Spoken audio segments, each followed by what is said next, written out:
Westbrook diving into the end zone. Now that is the element of surprise. NFL football on NBC. One more present underneath the tree. Don't need a ticket, got a brand new TV. 'Cause the NFL rides on NBC.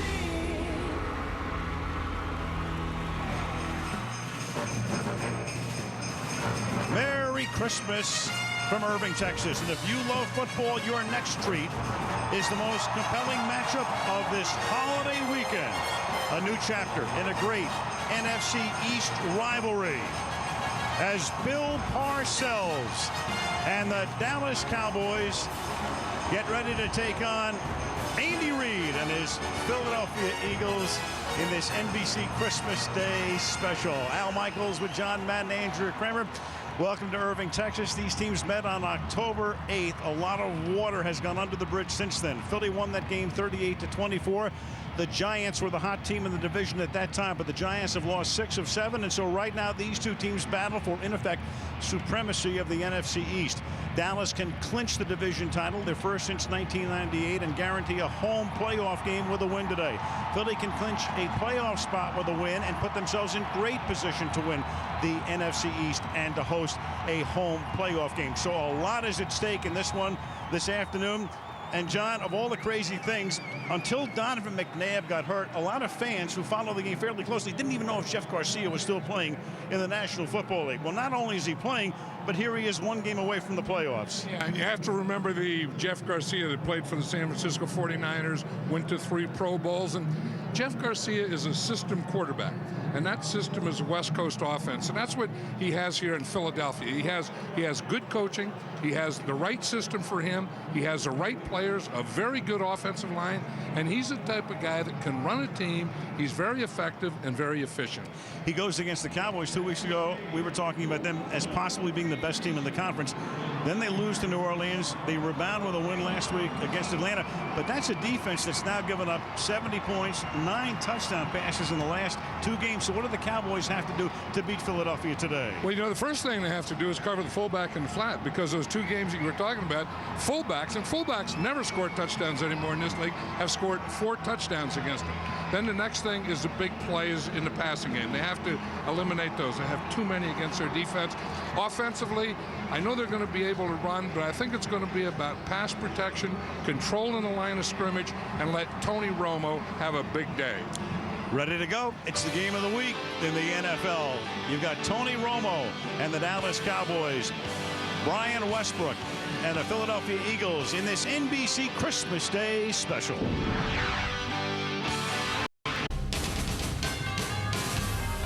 NBC Sports welcomes you to the following presentation of the National Football League. On this 50-degree late Monday afternoon, Philadelphia against Dallas from Texas Stadium. And we'll check in with Andrea Kramer. Merry Christmas to you, Andrea. And to you guys as well. Well, the news came out this week that Terrell Owens has a torn tendon in his right ring finger. He told me he'll have surgery on it after the season. He said it's hard to grab with it and it's very painful when he makes a catch. Now, last night, Owens visited with some of his former teammates at the Eagles Hotel. As for facing them today, he told me, if I can catch a touchdown at the end of the game and ruin their season, it would be sweet. He said, I can just see the headlines now. T.O. spoils Eagles season again. Yeah, that's a good way to put it, because he spoiled their season last year when he was suspended in midseason, but this year as a Cowboy, he has 11 touchdown catches, and he will go to work right away because Dallas will get the ball. Miles Austin, number 14, Abram Elam, number 37, back to receive the kick. David Akers moving forward, and here we go from Irving, Texas.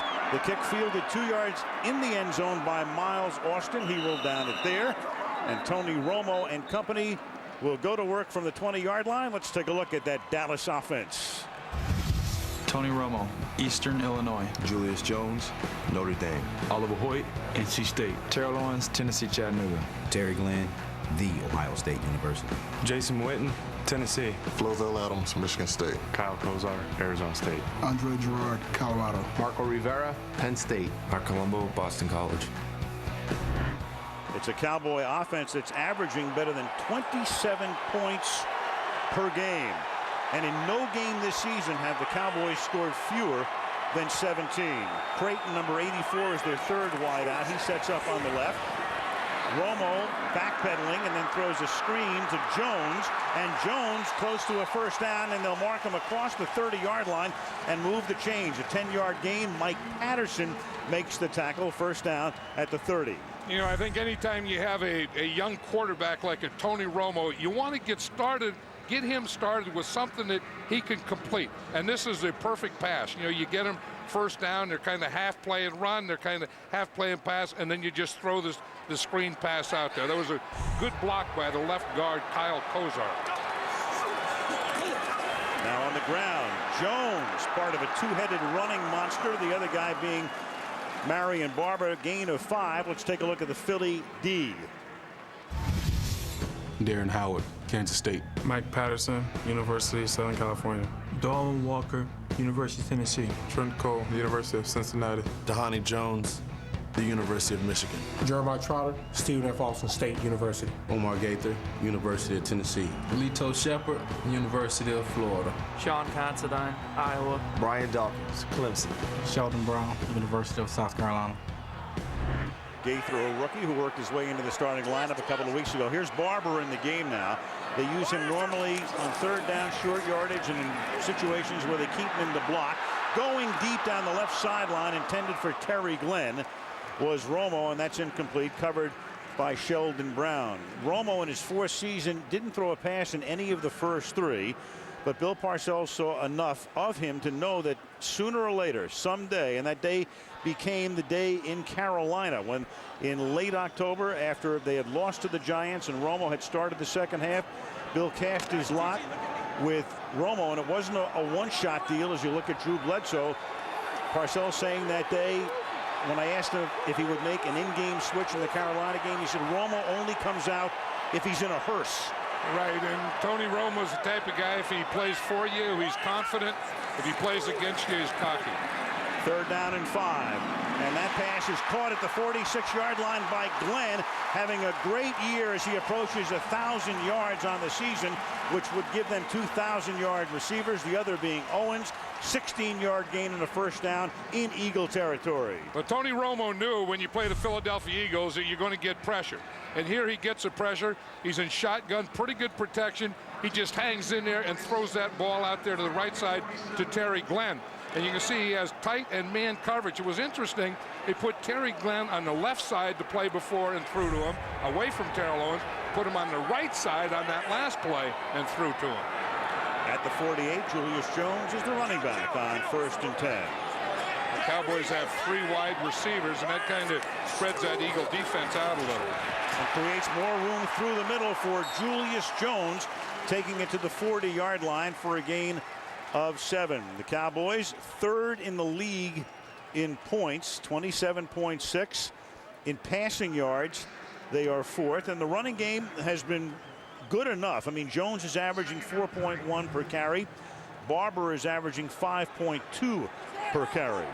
Right, and it's a good mixture with Jones and Barber. You know, Jones doing most of the first down work, Barber the third down, the short yardage, the goal line, and inside the 20.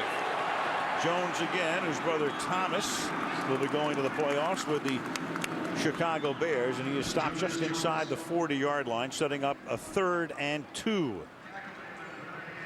You know what I was going to say earlier? I'm glad this game is between the Eagles and the Cowboys.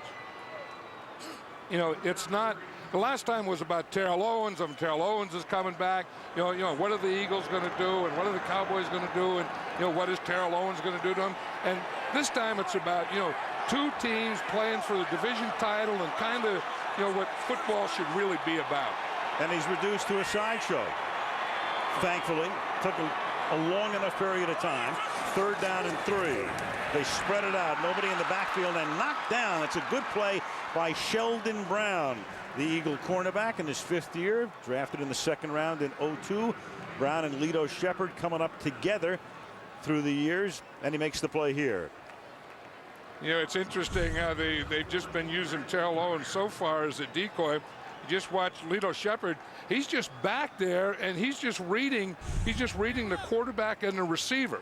And when his eyes point that way, he starts to move that way. And when the ball comes out, he just jumps it. Matt McBriar leading the league with a 48.3 average, but right now from the 40-yard line, he'll try to pooch this one.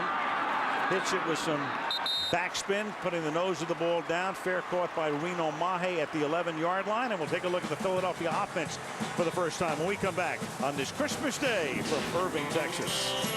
Get those discounted today. Make a heck of a deal on a Christmas tree, can't you? Yeah.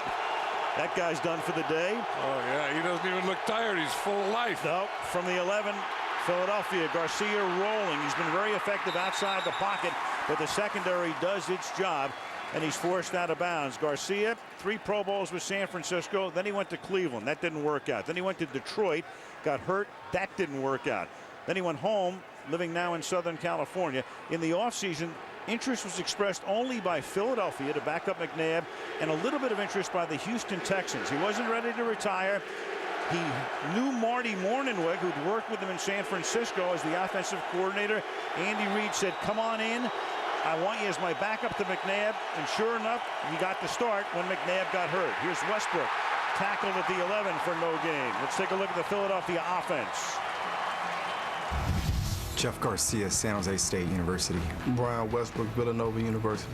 Thomas DePay, the University of Minnesota. Dante Stallworth, Sacramento, California, Grant High School. Reggie Brown, Carrollton High School. L.J. Smith, Rutgers University. William Thomas, Florida State. Todd Herman, Saginaw Valley State.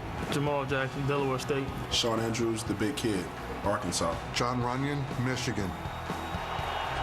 You saw Thomas DePay, the fullback, introduce himself. John talking about the fullback the last 2 weeks. John Carney with New Orleans, Justin Griffith with Atlanta had field days. Now Garcia throws and completes a 3rd and long out to Greg Lewis, number 83, for Philadelphia's initial first down. You know, this is what Jeff Garcia does so well, Al, in the pocket. He feels the pressure. In fact, he's getting pressure from both outsides, but not pressure in the middle. So he steps up, but keeps looking upfield all the time, buys the time, then finds the open guy. This is Jeff Garcia right here at his best. And that ball, as he's running and moving up, is always ready to come out of there. 1st and 10 at the 23-yard line. And Dallas will learn, if you're going to get pressure from the outside, you better get a push inside on him. Westbrook following a DePay block, but coming up to make the tackle from the corner is Anthony Henry as we take a look at the Dallas defense. Marcus Spears, Louisiana State. Jason Ferguson, Georgia. Chris Canty, Virginia. Al Singleton, Temple. Brady James, LSU. Aiken Adele, Purdue. DeMarcus Ware, Troy. Terrence Newman, Kansas State. Roy Williams, Oklahoma. Patrick Watkins, Florida State. Anthony Henry, South Florida. Ware will be going to the Pro Bowl, 2nd year, drafted in the 1st round last year out of Troy. And in pass protection, he's the guy they have to get blocked. And then on 2nd down and 8, carrying across the 30 to the 32-yard line is Brian Westbrook. Westbrook out of Villanova. So Andy Reid knew all about Westbrook because Villanova in Philadelphia. In fact, Westbrook grew up very close to where the training complex was, and Reid was able to bring him in, work him out before the draft. And he has now developed into a guy, well, he's maybe the most underappreciated guy in the league. Should be going to the Pro Bowl, but isn't. Right, and he's a heck of a back. You know, and he's had that size thing all the time. You know, you're not big enough to, be an every down back. You're not big enough to come out. And he said, I am. He said, this isn't a big game anymore. It's a speed game. It's stuff like this, getting to the perimeter. Great patience exhibited there. Around the corner he goes, and then a forward burst behind a Sean Andrews block to pick up a first down. That's a 16-yard gain. You know, and this is the thing I think that, that Brian Westbrook was talking about is you have to be able to get, have speed to get to the perimeter, then have a little patience once you get there to let your blocking develop, and then you have to have a burst. And he showed all 3 of those things on that play. I really like him. Yeah, I mean, he's not only, a good player and he's, good in the run, good in the pass, but he's a good guy. He's a fun guy. He does a lot of what Marshall Faulk did a few years ago. And that pass is incomplete. Looking for a flag was Dante Stallworth, and he doesn't get one. Anthony Henry, a guy who figures to be picked on, and that's because he's been picked on a lot in the last couple of weeks with the coverage on the play. Right, and that's when, Jeff Garcia said that last night. I think they have a lot of respect for Terrence Newman, who plays a corner on the other side. And it's not that they don't respect Anthony Henry, but he's a guy that has been beaten. And he looks like, to me, just watching him on film, that he's not playing with an awful lot of confidence right now. And Garcia knows a lot about him because they played together in Cleveland 2 years ago. Now the backup to Westbrook is Carell Buckhalter. And he will take the ball across the 50 to the 49-yard line on his first carry. A guy who's come back from 3 knee surgeries, so he just stayed with it. And back comes Carell, and he plays probably about a third of the time, with Westbrook handling most of the action. Right, and sometimes they have both of them in there, and they've done that already. In fact, I think they're doing it right now. It's called their pony, where they have Westbrook and Buckhalter. Usually Buckhalter stays in the backfield and Westbrook becomes a receiver. On 3rd and 7. And that pass is caught at the 42-yard line by the tight end L.J. Smith, who had flexed out. They had Smith flexed out as the tight end, and they had Westbrook, in effect, the running back, lined up in a tight end position on the left side. First down. Yeah, and that's the thing that Andy Reid does so well. Mixes his plays up, but also changes his personnel around. I mean, he'll go from 2 wide receivers to 3 to 4. He'll put his tight end like that, L.J. Smith. He'll split him out. He'll put him in a slot. He'll put him as a normal tight end. And they're difficult to cover, but the first thing you have to do is find them. Now they come up in an I with Tapé, the fullback. Westbrook, the tailback, following him. And that time, bursting in to make the play was number 96, Marcus Spears, who was in the Bill Parcells doghouse, or I guess it's more like a kennel, a couple of weeks ago, but seems to be working his way out of it. And slow in getting up is L.J. Smith. So an injury timeout with 5:45 to go in the first quarter. No score. A couple of weeks away, the NHL back on NBC. The game of the week returning Saturday, January 13th. Regional action, including the Pittsburgh Penguins, and that means Sidney Crosby taking on the Philadelphia Flyers Jan 13th. The NHL on NBC. An appropriate shot right there. 2nd down and 7. L.J. Smith came off the field. He's out at least for one play, and that pass is caught, and that was Dante Stallworth just getting position inside of Anthony Henry, and that will be a first down at the 27-yard line. Actually, a little short of the first down. They're going to mark it at the 28. Yeah, you watch Anthony Henry. He has inside position here, and Stallworth still gets inside him because he goes underneath him. I mean, he goes up to him, and he moves like he's going to the outside and then right underneath. So even if a guy has position on you, if he's off you, you can still beat him. I think with Anthony Henry, if he wants that position, you have to get up within that 5 yards so you can get a bump on him.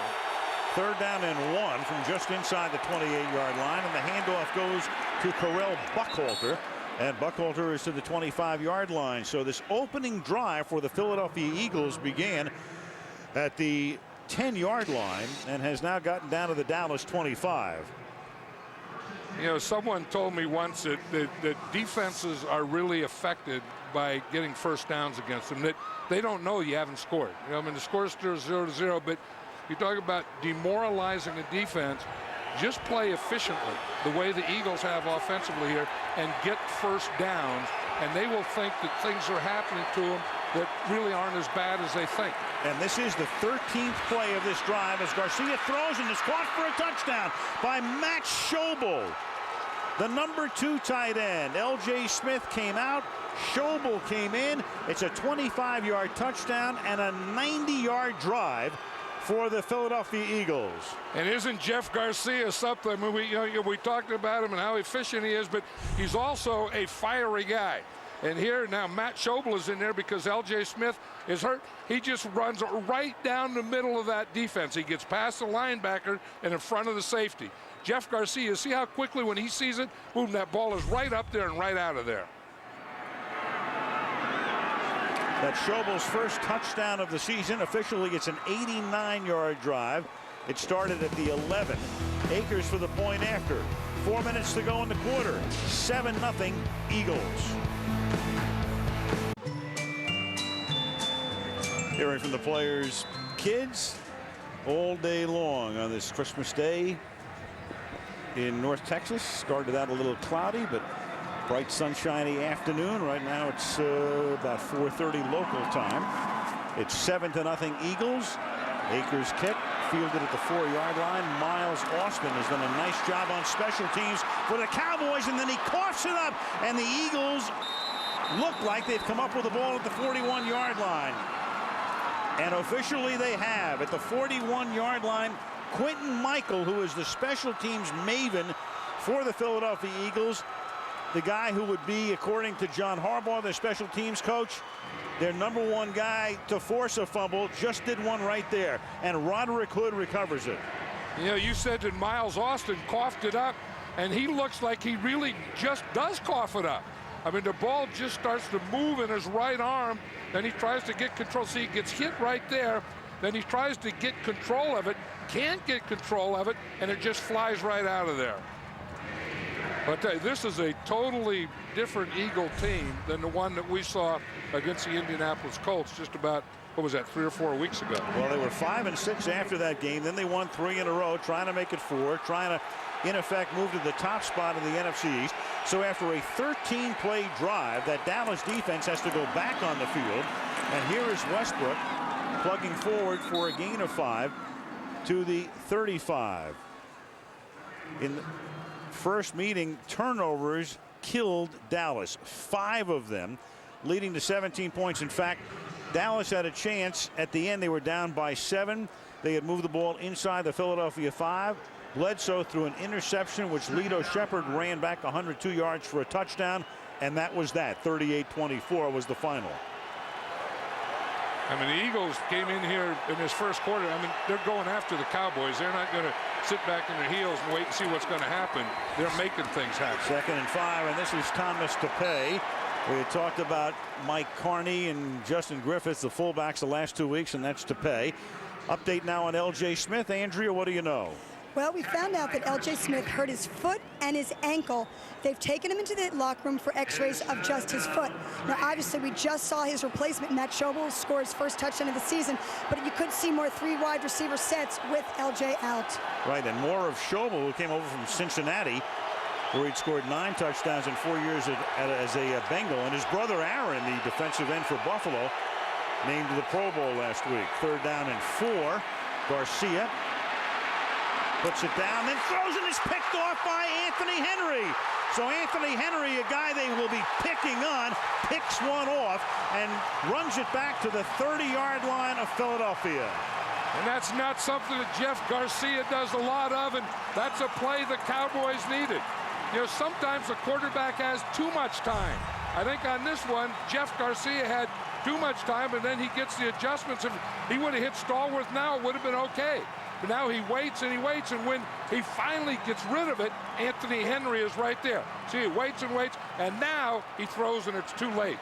Anthony Henry was beaten earlier on that crossing pattern, but by the time he throws out here, Anthony Henry makes up that difference.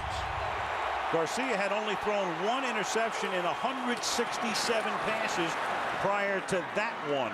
And now Jones will take the ball to the 30 for a gain of 2, 2nd down and 8. Right, and for the Cowboys, that was a wake-up call that they needed. I mean, the Eagles were just kind of having their way with them, and they were moving the ball on offense, and in the special teams, they get the turnover, and then they get good field position. The Cowboy defense had to do something. Anthony Henry did it.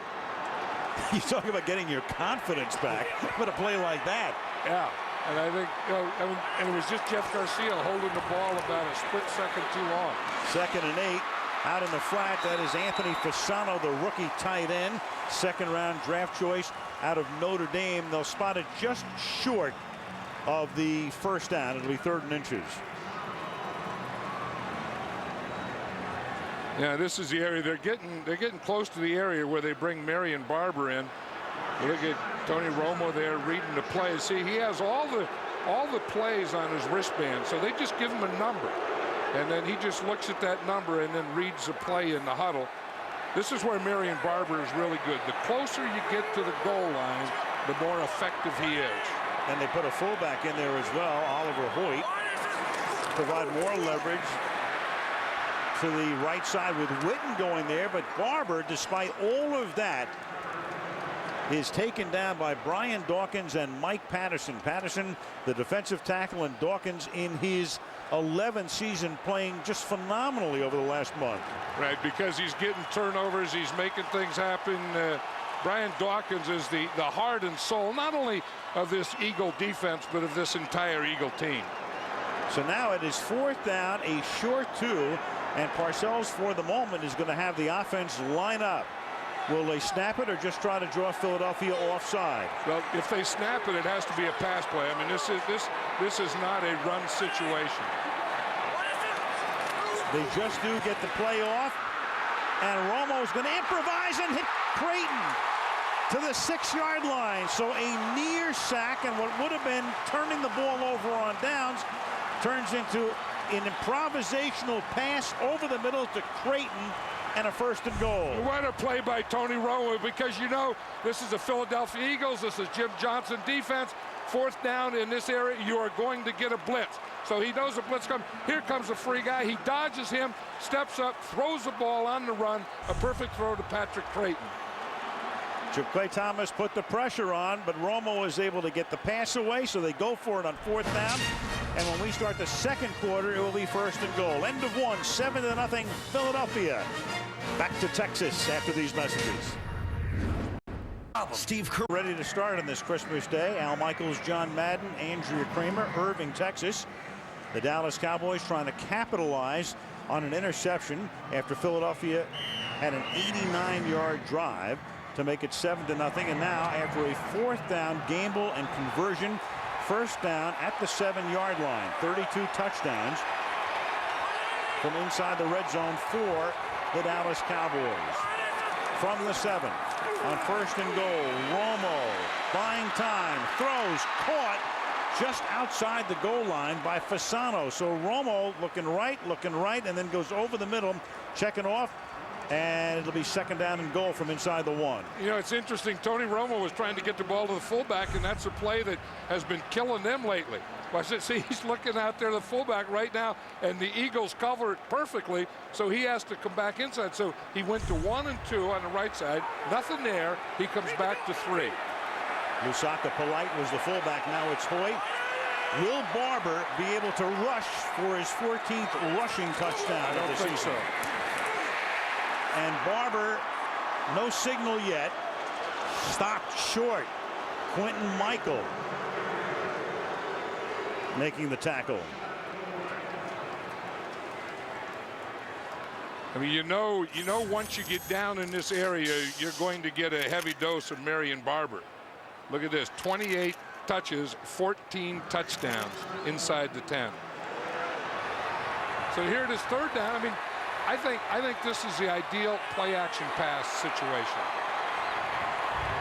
They send Hoyt in motion, but they're going to give it to Barber, and Barber is going to get stacked up and stopped short.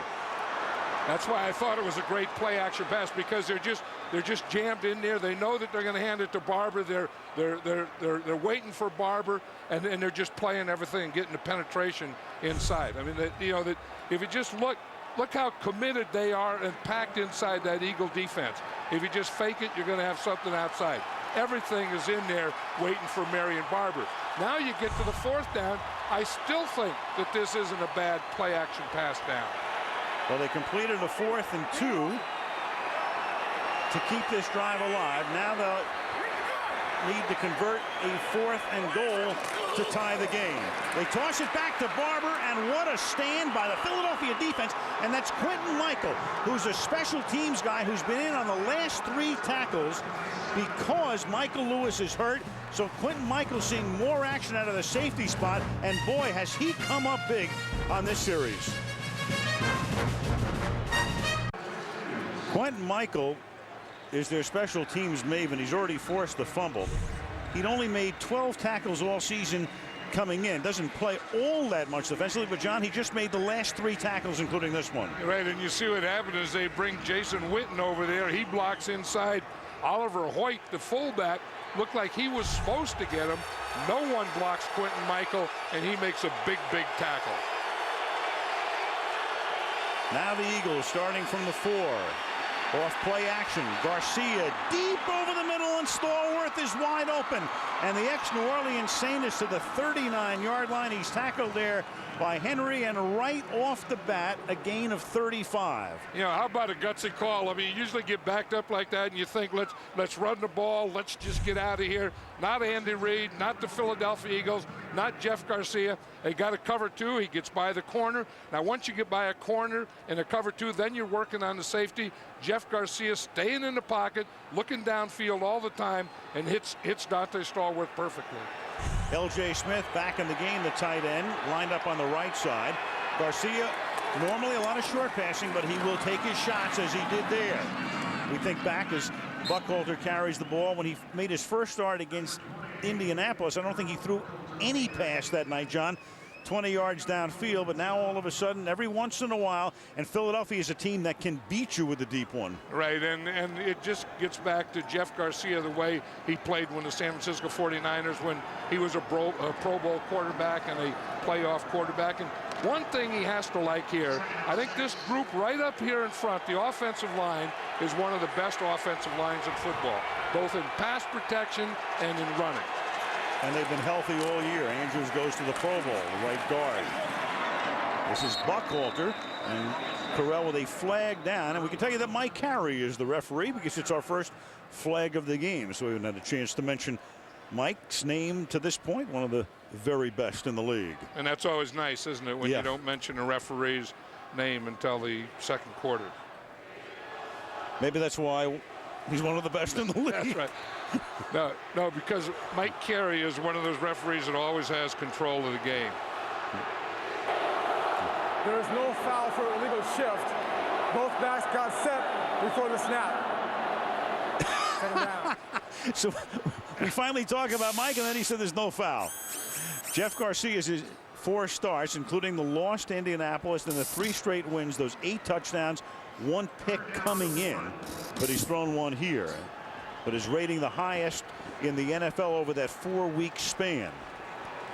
You know what I like about him is he's a gutsy guy, you know, and he's had to fight for everything all his life. And he goes out of high school, doesn't get a scholarship, goes to junior college, plays for his dad, goes to San Jose State, doesn't get drafted, plays in Canada, comes back, you know, as a free agent with the 49ers.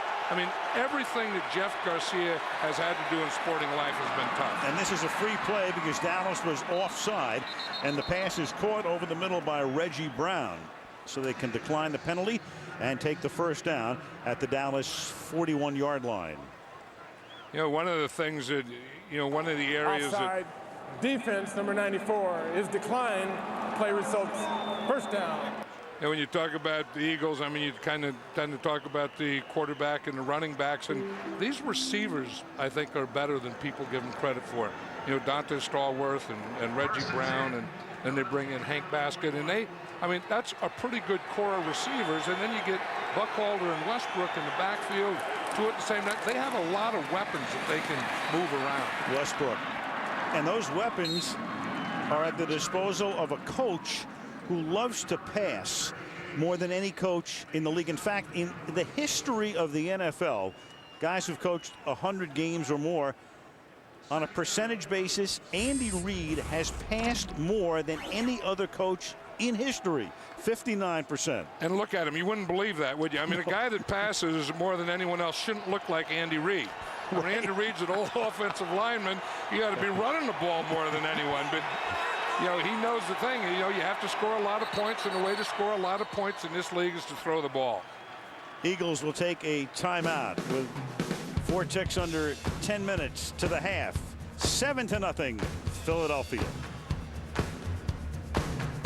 When you're playing next to a group of guys who have been used to winning, who know how to win, it creates a real positive environment. And I think that has just helped me to find football to be fun again. Well put very true. Garcia and his numbers here after the timeout, 2nd and 6 at the 38-yard line. Buckhalter is the tailback. Off the play fake. Garcia trying to buy time. Throws back to Buckhalter, and he'll pick up a first down to the 24-yard line. And John, I think back to Garcia, the fans in Philadelphia pretty much wanted A.J. Feely to take the place of McNabb when he got hurt. I think it was because of what Feely had done a few years ago. Very few people wanted Garcia, but Andy Reid never wavered. He told us, he said, Garcia, I had promised him, he's the guy. It reminds me, I think Marv Levy was the first guy to say it. He says when a coach starts letting the fans make decisions for him, pretty soon the coach is sitting with them. Right, and Andy Reid did the right thing. I mean, Jeff Garcia is the type of guy that you want, and that's why he brought him in. That if you're going to lose your starting quarterback, you don't want a guy that's been a backup all his life. You want a guy that has been a starting quarterback and been successful in this season, and that's Jeff Garcia. And Garcia rejuvenating his career, and in effect, Marty Mornhinweg, who was an assistant, and that's part of the reason they brought Garcia in, because he'd worked with Marty. Marty had a pretty disastrous couple of years as the head coach of the Lions, and now his career is on the ascent again because of this. Right, and Marty is as good for Jeff Garcia as Jeff Garcia is for Marty.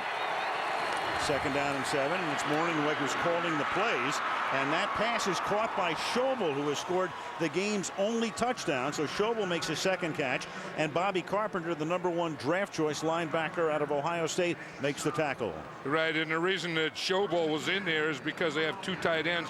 L.J. Smith is also in there. So he has the 2 tight ends, and they line up side by side. L.J. Smith goes deep. Matt Schobel comes in underneath.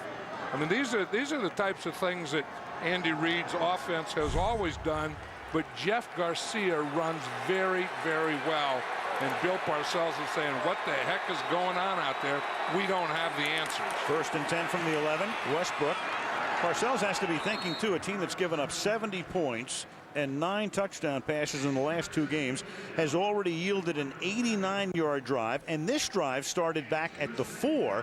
So this drive right now, 87 yards for Philadelphia. Yeah, and he knows that that's going to wear his defense down. And you can see, I know it's only the 2nd quarter, but you can see the effect of it now. I mean, this is a Philadelphia Eagle, big, strong offensive line, and they're kind of handling the defense of the Cowboys. And that Cowboy defense, even though they rotate a lot, are getting worn down. On 2nd and 8, Westbrook cuts it back inside and takes it down to the 2.5. So 3rd down and the yard, maybe 2, with under 7 minutes to play in the half. Coleman and Watkins in on the tackle.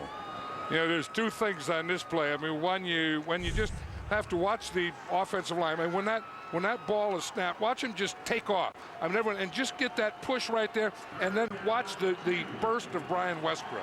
I mean, those are the combination, big, strong offensive line, take off, control the line of scrimmage, and then a quick back in behind it who has a burst.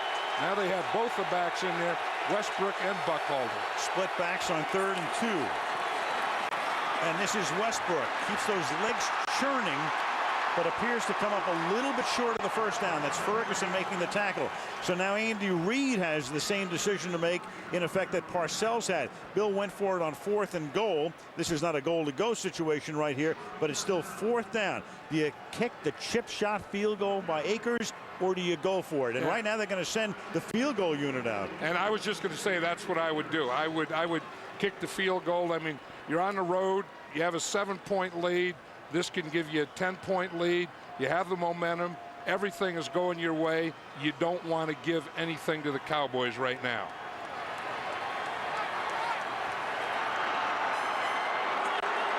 John Dornbus will snap it, and the kick is good. But we have a flag before down the snap, before delay, 5-yard penalty, still 4th. Before the snap, it's a delay. It's only 5 yards, and then it'll just make it about 2% more difficult. How about John Dornbus and the tricks that he had last night? The Eagles brought him in, and he's a magician, and he was showing card tricks, and he's really something. You sit there And every time you say this thing, how do you do that? I felt like paying a cover charge. He was in there for 20 minutes. It was great. He put on a great show for us. I mean, he's a real deal. 25-yard attempt by Akers, and that one is good with 5:16 remaining in the half. So it was a drive that went 94 yards, but it's only 3 points, and it's 10-0 Philadelphia.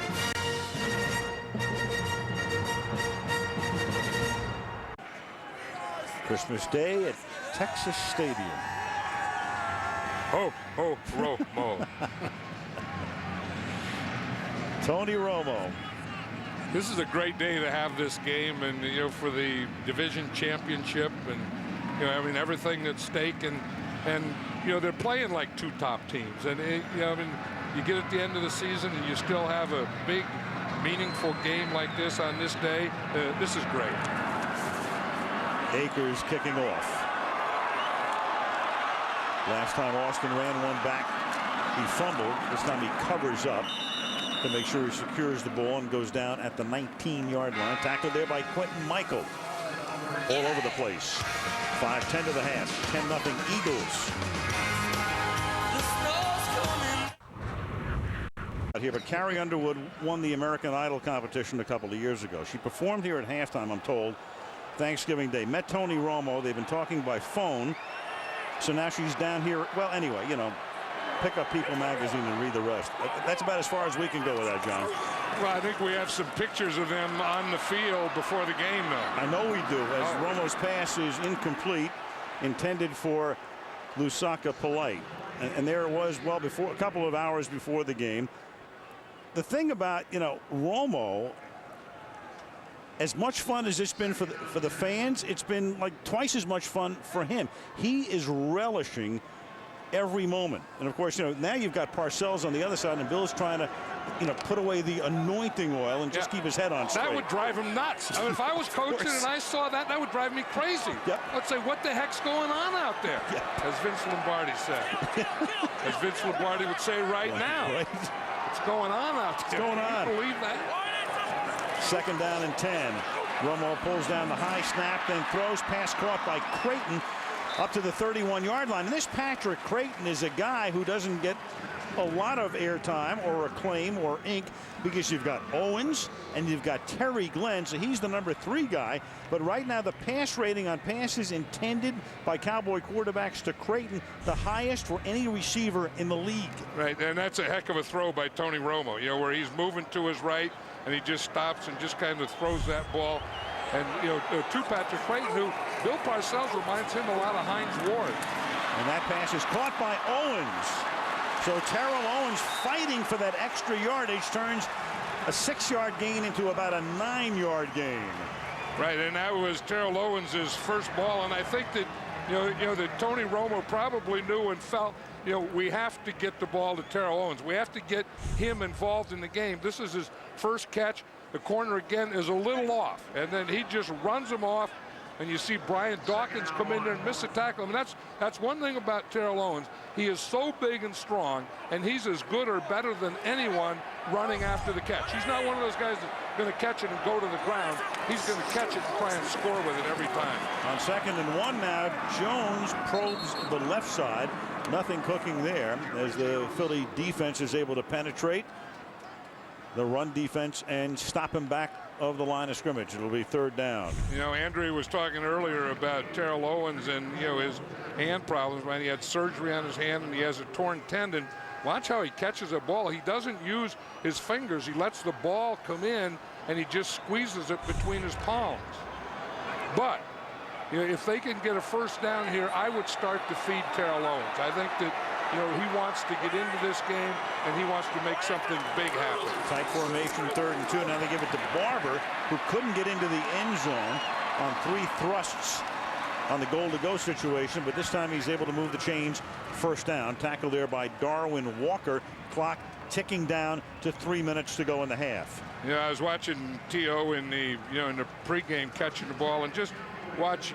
You could see that he was struggling, that he didn't want to use his fingers. He was trying to catch the ball in his palms and just adjust to that. Now, Now, he has been dropping the ball, but he's always dropped the ball. I mean, he dropped the ball before he had hand and finger problems.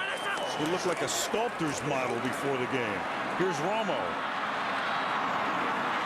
And that's incomplete. That's Patrick Creighton trying to haul that one in. Covered by Lito Shepherd. We go to Andrea. Well, Terrell Owens, you're talking about the way he is having trouble catching the ball. But one of the Cowboys coaches told me that he can't use his hands with defenders at the line.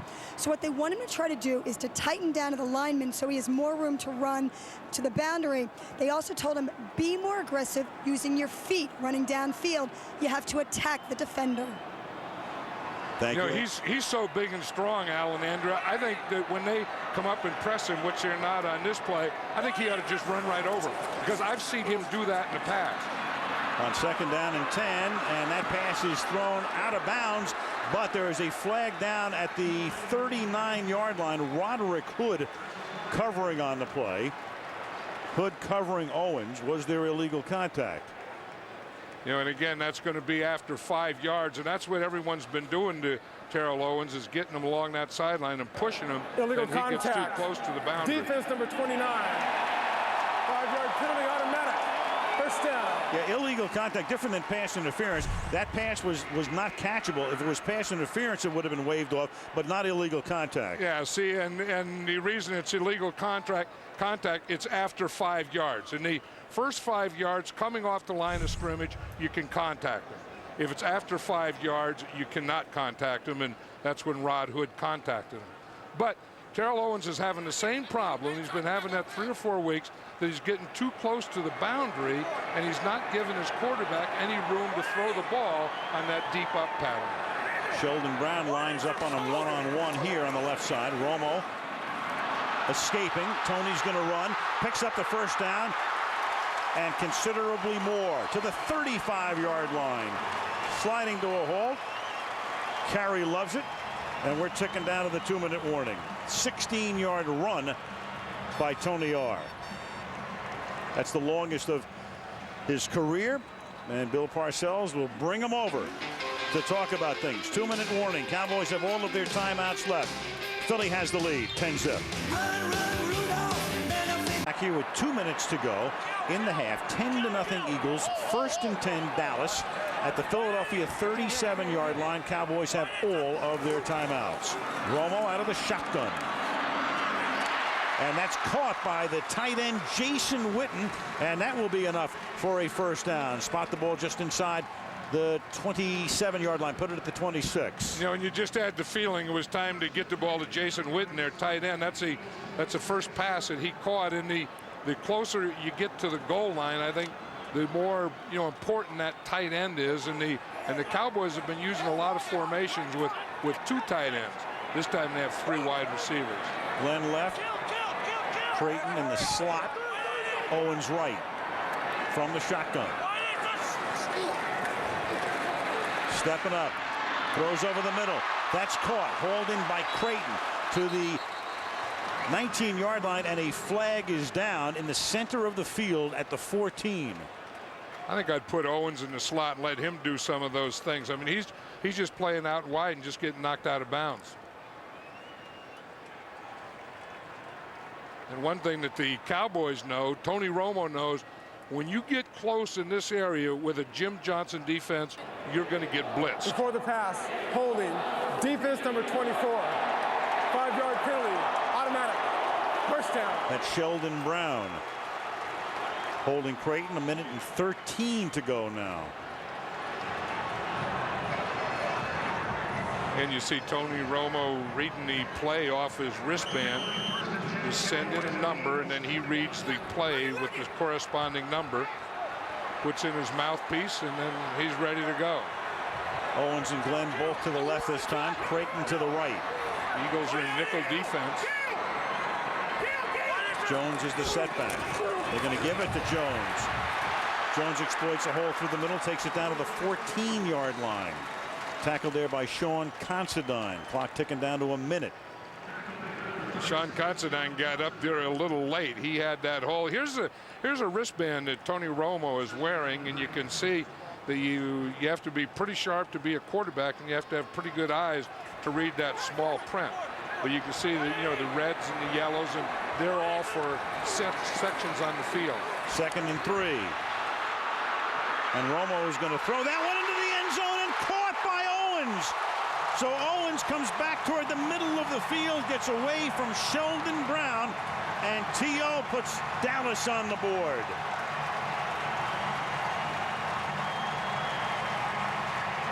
You know, and that's where Terrell Owens has always been so good, is on broken play routes.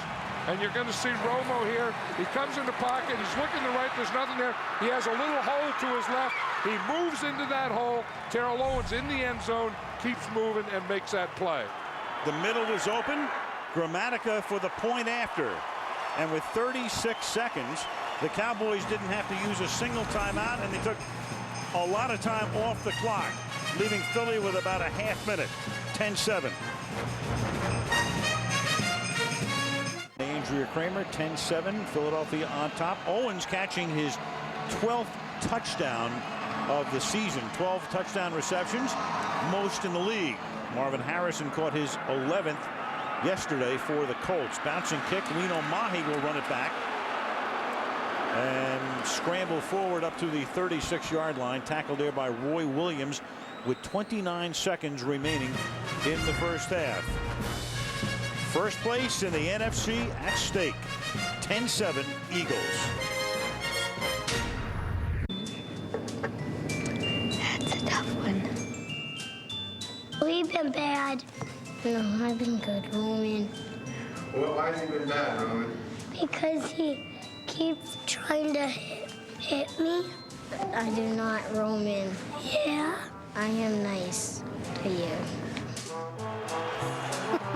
Little John Bledsoe did not answer that. Yeah, when you're not sure, that means you haven't been good. Here's Westbrook, and he's going to take it up to the 44-yard line, a 9-yard gain, and Philadelphia will take a timeout with 25 seconds as they try to at least move it into field goal range.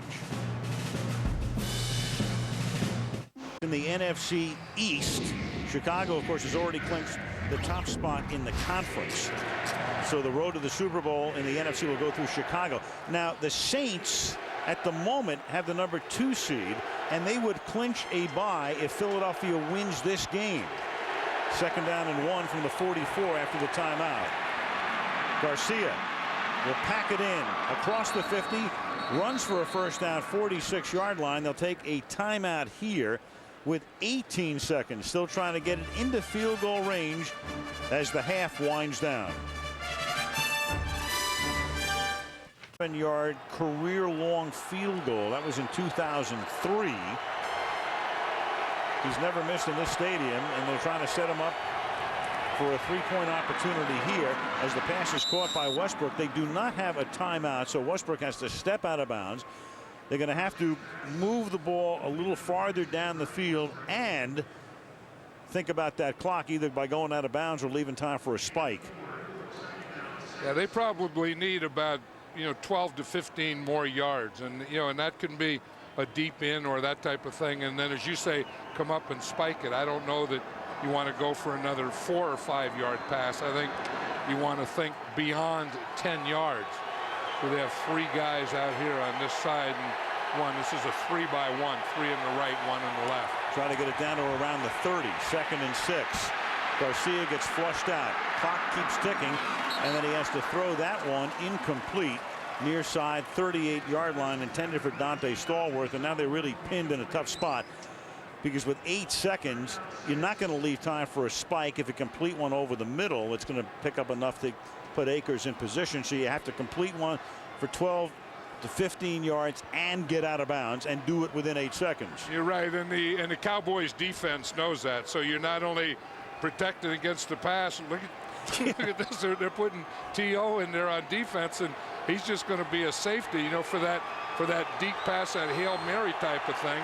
They have 2 receivers on either side, and I think you either do that or you go for the sideline. Yeah, he's playing goalie right now. Instead, the pass is caught on the outside, and with 1 second left, that is Greg Lewis, and Lewis will put them in position as he gets to the 27-yard line for about a 45-yard field goal attempt. So that was pretty good. 16 yards with 7 seconds elapsed. You know, Owens went back to Keyshawn Johnson playing for Parcells. Had an interception in a playoff game a few years ago. I mean, they were expecting that deep pass, the jump ball in the end zone.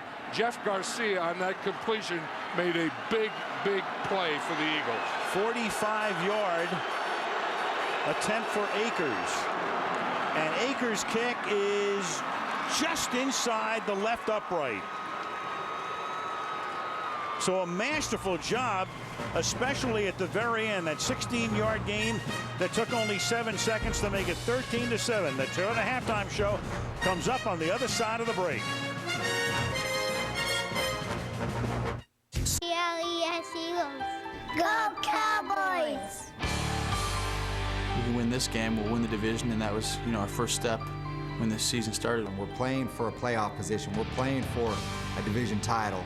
Those are meaningful things. You would have thought that once Donovan went down, their season went downhill too, but they have a lot of veterans on that team that picked up the slack. Ho, ho, ho, ho, ho! Well, I want to be giving opportunities to my receivers and to the running backs and tight ends to make plays. Yeah, it's better to give than receive tonight. Merry Christmas!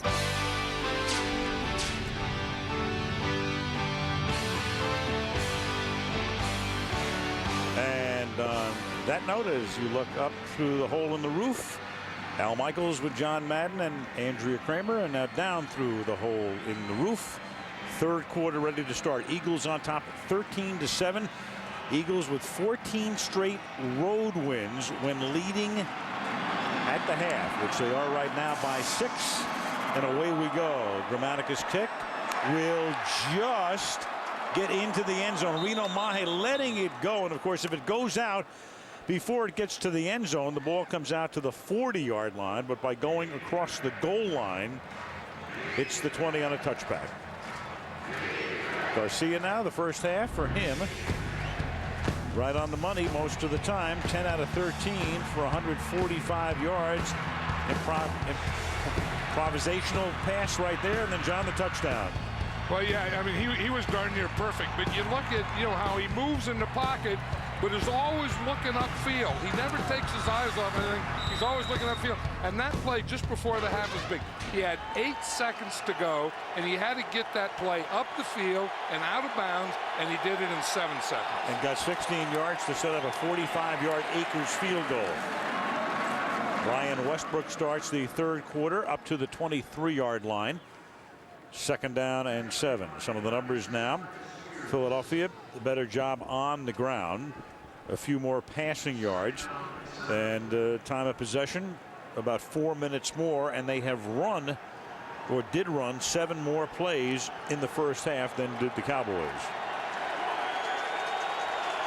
And that thing about Andy Reid, being ahead at halftime, so he really believes in that. I mean, that's why he likes to come out and throw so much early in the game to get that lead.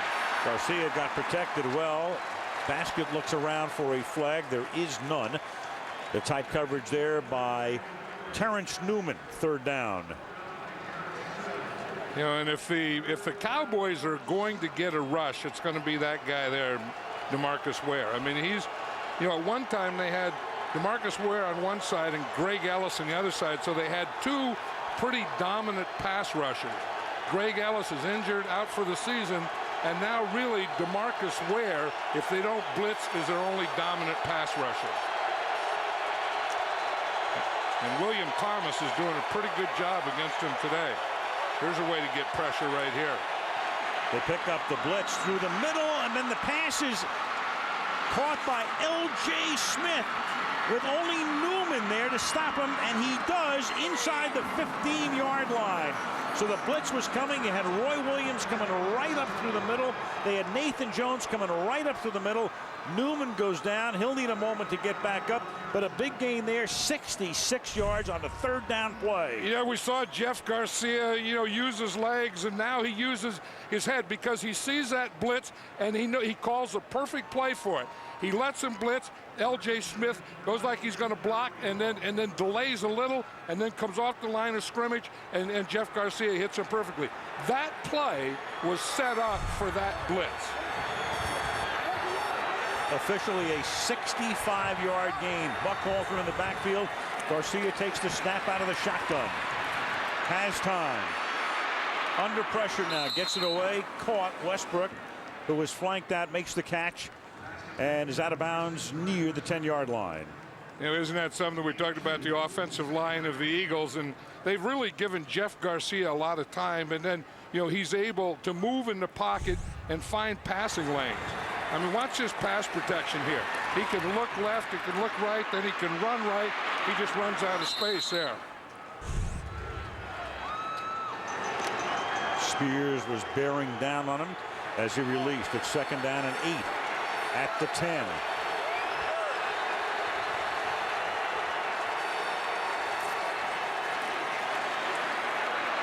Garcia lofting one, incomplete. Smith was there. He was covered on the play by Al Singleton, the linebacker. And Garcia looking for a flag, and there is a flag now at the 2-yard line. Mike Carey is the referee. L.J. Smith looking for that same flag you're talking about. Pass interference. Offense. Woo. Number 82. Penalty is declined. Brings up 3rd down. He wasn't looking for that flag. No, not against him. He was looking for one for him. But you're going to see him. He's on the right side of the screen. L.J. Smith, the tight end, right there. He's okay there. He's okay there. I don't know unless he just pushed off right at the end, but you know, he was okay coming off the line of scrimmage, and unless just before he went for that ball he pushed Al Singleton off, I'm not sure of that one. 3rd down and 8 from the 10-yard line. Garcia going to pack it in and take it down to the 3-yard line. Tackled there by Brady James.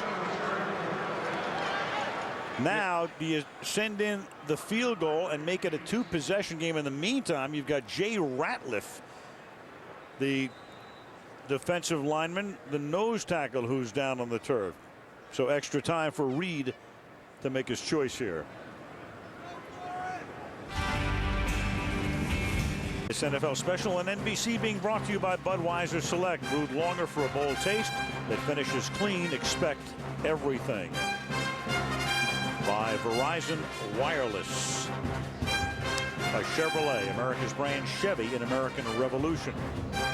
And by Subway Restaurant, Subway, eat fresh. You ever make a gingerbread house? I've eaten one.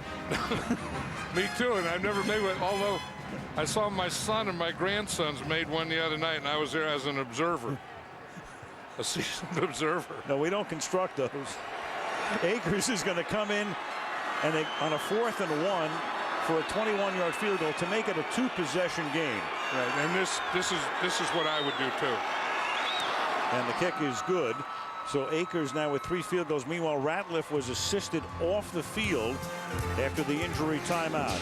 Eagles now leading the Cowboys by 9, early 3rd. A quote from Bill Parcells: the game tells you what you are, and that's what Bill looked like in late October. Bottom of the barrel when they lost to the Giants, but then the following week, Romo starting, he became the kissing bandit. More kissing on a field than since when Morgana was running out of the stands in baseball stadiums in the 70s. And then that exultant look, it doesn't get any better than that for Parcells, the win against the Giants about 3 weeks ago. But now, well, right now, he's down 16-7. Right, Bill Parcells can't live with it and can't live without it. Right. With or without you. Miles Austin running it back to the 22. Some of the takes by Bill tonight. This was after the Miles Austin fumble. We've seen that before. That's 3 straight games that Austin has fumbled in. That look came a little later on. Oh, that eye closed one is the one. I just can't believe this. Yep. But now we're going to find out a little more about Tony Romo. You know, you know, when things are going well in your lead, that's one team. One thing being a quarterback, but now you have, a couple possessions, you're down, a couple possession lead down, and you have to make some plays to win the game. Julius Jones. One thing that the Cowboys have been unable to do tonight is to establish a running game. They've now run the ball 13 times, for 37 yards, less than 3 yards per carry. You know, we talked about DeMarcus Ware being the dominant player on the Cowboy defense, and on the Eagle defense, it's 58 Trent Cole. He's that guy. If you're going to have to get someone blocked, who's the guy we have to get blocked in the front for? It's going to be Trent Cole all the time. 2nd down and 9. Under pressure, Romo gets smacked, and then a flag comes down, and the pass was dropped by Terry Glenn. So a lot of things going on. Romo buried by Mike Patterson, got it away. Glenn dropping it, but a flag down in the secondary. But you use the word illegal smacked, contact. and he really got Defense smacked. number 24. 5-yard penalty, automatic. First down. Sheldon Brown. That's the thing, we always, think these quarterbacks are fancy guys and they're kissing singers and all that stuff, but you have to be tough to play this game, to have guys rushing at you, coming in your face, and you step right into it. I mean, you see here, now watch the pressure come, and he just has to step right into it, and he steps right into it and completes the pass, or should have completed the pass. Got the penalty on it. Romo throws underneath. This is Witten, the tight end, and he gets dragged down by the middle linebacker, Jeremiah Trotter, after a gain of 6. You know what I was saying about Tony Romo, you find out about him. It's not that you find out if he can play or any of those things, because he can do that, but these are situations they've never been in. I mean, it's his 4th year, but his 1st year as a starter. And so every situation like this is going to be the first time he's ever been in these situations, and you have to see how he's going to react, and he has to come up big time now. With a lot on the line. Jones. Because a couple of weeks ago, after they beat the Giants, it looked as if the Cowboys would have a cakewalk to the title. And now all of a sudden, if Philadelphia wins the game and they lead by 9, the teams would have identical records of 9 and 6, but Philly would own the tiebreak by virtue of beating Dallas in both meetings. Mike Harry wants to measure here.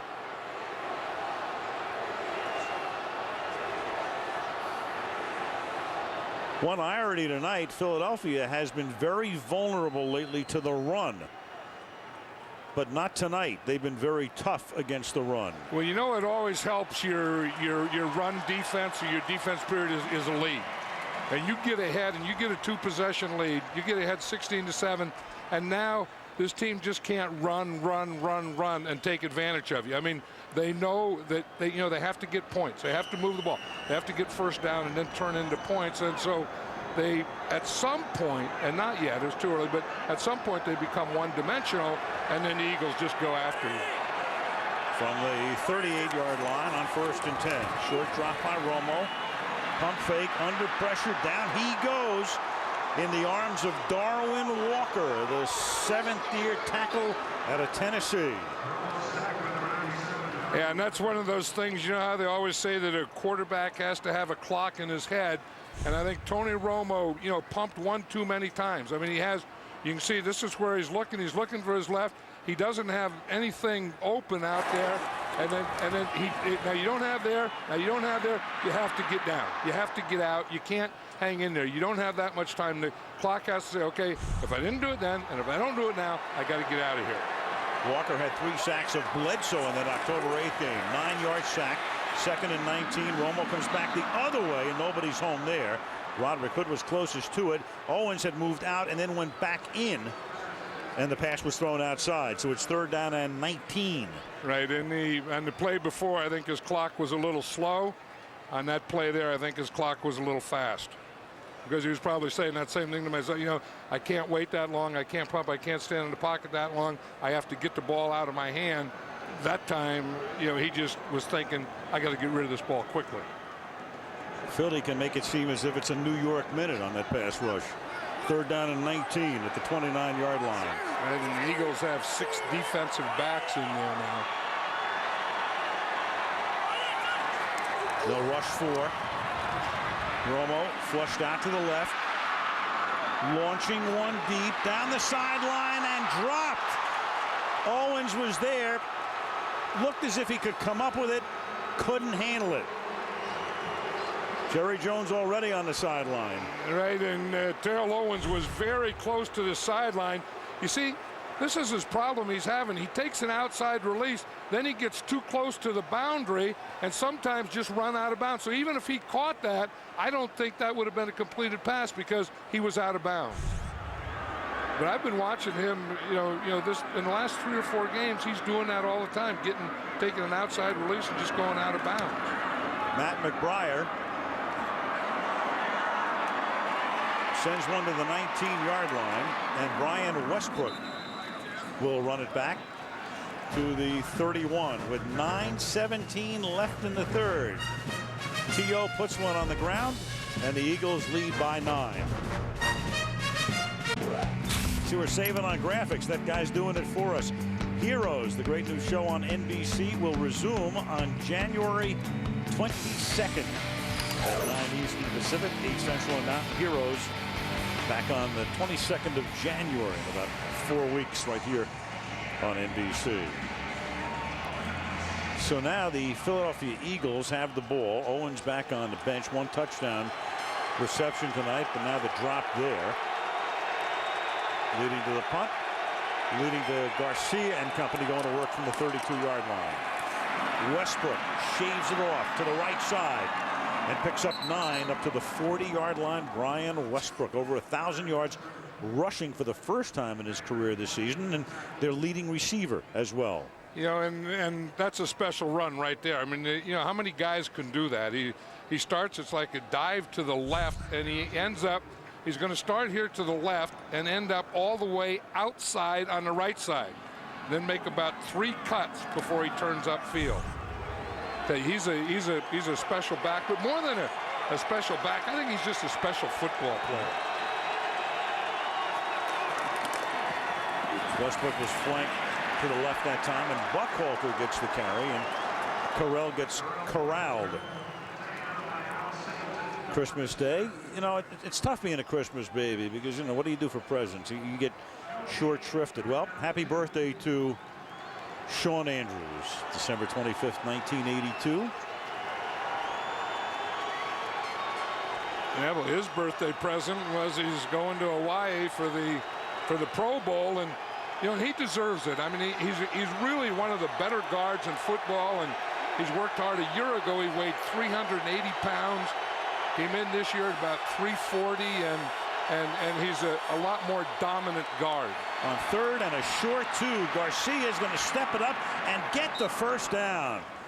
Comes out of the pocket, gets taken down by Singleton, picks up the first down on a 4-yard carry. Look at that look on Reed's face. Look at that look on Parcells. Yeah, right. Famous Christmas babies. It's hard to believe. Well, Ken Stabler, to say Ken Stabler and baby in the same sentence, well, you know what I mean. Or Larry Zonka and baby in the same sentence. Right, but happy birthday to those 2 guys.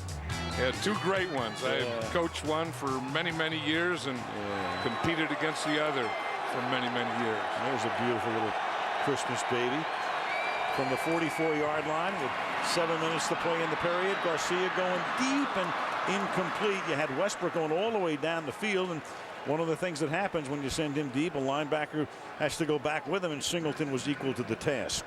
Yeah, and that's what Brian Westbrook will do to you. We talked about him, lining up in the backfield, lining up in slot, going in motion, and then you put him out here as a receiver, and you look, there's no one covered him. No wonder Jeff Garcia is going that way. The Cowboys really didn't adjust until right to the end. He was standing out here right now all by himself, and if Jeff Garcia makes a little better pass, that could have been a touchdown. Closest guy to him was linebacker Al Singleton. 2nd down and 10, 43-yard line. And Ware with the sack and the fumble, but there to cover it up is Corral Buckhalter to save possession back at the 26-yard line. But sooner or later, Ware would come bursting through, gets the sack and the forced fumble, but Philadelphia gets the recovery. And the one thing that if you're going to block DeMarcus Ware, you'd better get a tackle on him. And they try and block him with a tight end and a running back, and that is not going to work. L.J. Smith is not going to block DeMarcus Ware in pass protection. 16-yard loss on the play, 3rd down and 26.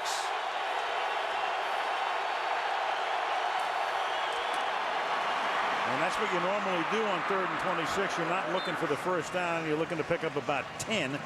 And that's what they do there with Westbrook, with Brady James making the tackle. Give yourself a little bit better field position because you know you're going to punt.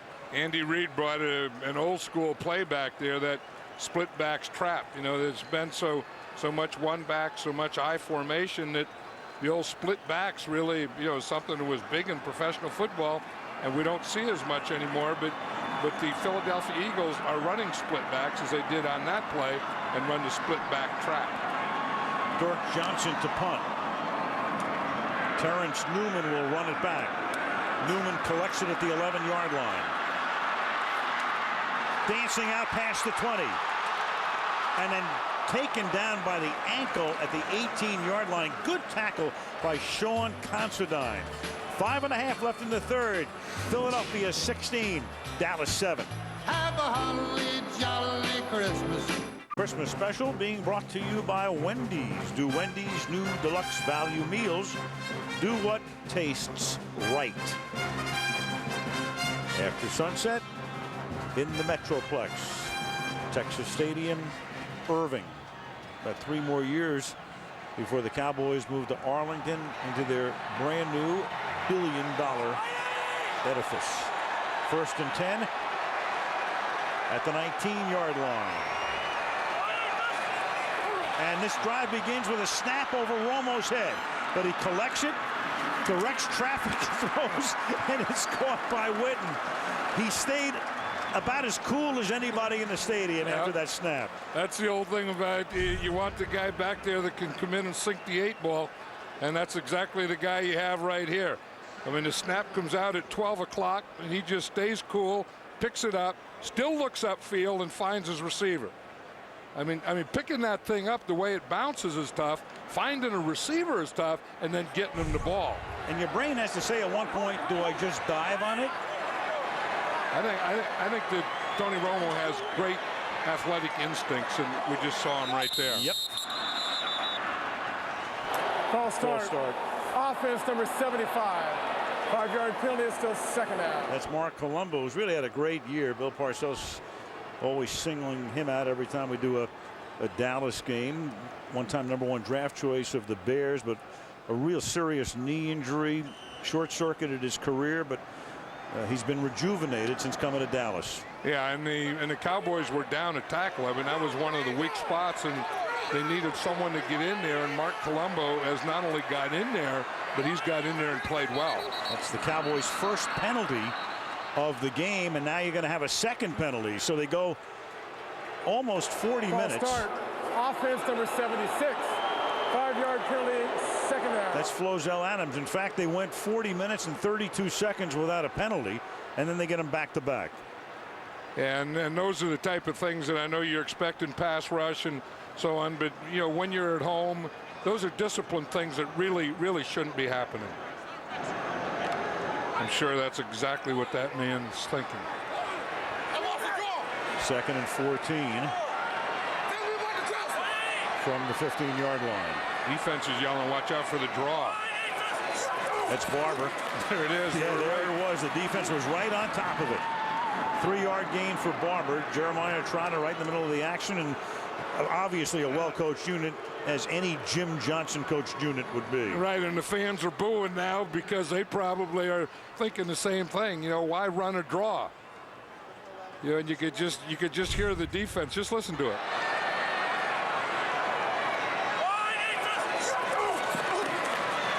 That was before that, but they were saying, watch a draw, and that's exactly what the Cowboys are going to go off on the sideline and tell their coaches, hey, they know what our plays are. They're calling our plays before we run them. 3rd down and 10 out of the shotgun. Romo under pressure, and he's going to get sacked at the 13-yard line by Darren Howard, who came over from the New Orleans Saints to apply pressure from the left defensive end. So the Dallas Cowboys, after Romo turned what would have been a disaster into a 6-yard gain, 2 penalties, and then a 3-yard run, which was sniffed out, and a sack. Yeah, and you're going to see him. He goes in and plays defensive tackle on the nickel. He just takes Marco Rivera, and he takes that right arm and just boom, and just throws him right to the side and goes straight up in Tony Romo's face. McBriar's punt. The Pro Bowl punter sends that one to the 39-yard line, where Hurd is right there to tackle Brian Westbrook. 2.5 minutes remaining in the third. Philly trying to move into first place in the NFC East, up by 9. Hi, this is Lito Shepherd with the Philadelphia Eagles. Me and my family, my wife Nicole, son Taz, Terrell, and my daughter Reagan would like to wish you and your family a Merry Christmas and a Happy New Year's. You know who Dada was? Yeah. That was cute. Lito Shepherd getting his hand wrapped. The offense is back out for Philadelphia. 38-yard line. 2:39 to go in the third. And that pass to Westbrook after he looked at Westbrook, and then a flag comes in at the end of the play. You know, Jeff Garcia is playing like it's a holiday, and he's playing out in the park. I mean, he really has a great feel of this game. Number 82, blocking downfield. 10-yard penalty, it's still first down. L.J. Smith. Well, you know what it was? It was a broken screen play. It was supposed to be a screen, and Garcia goes to see the screen, and he can't, so he holds it and then hits the ball up the field. So it was supposed to be thrown behind the line of scrimmage.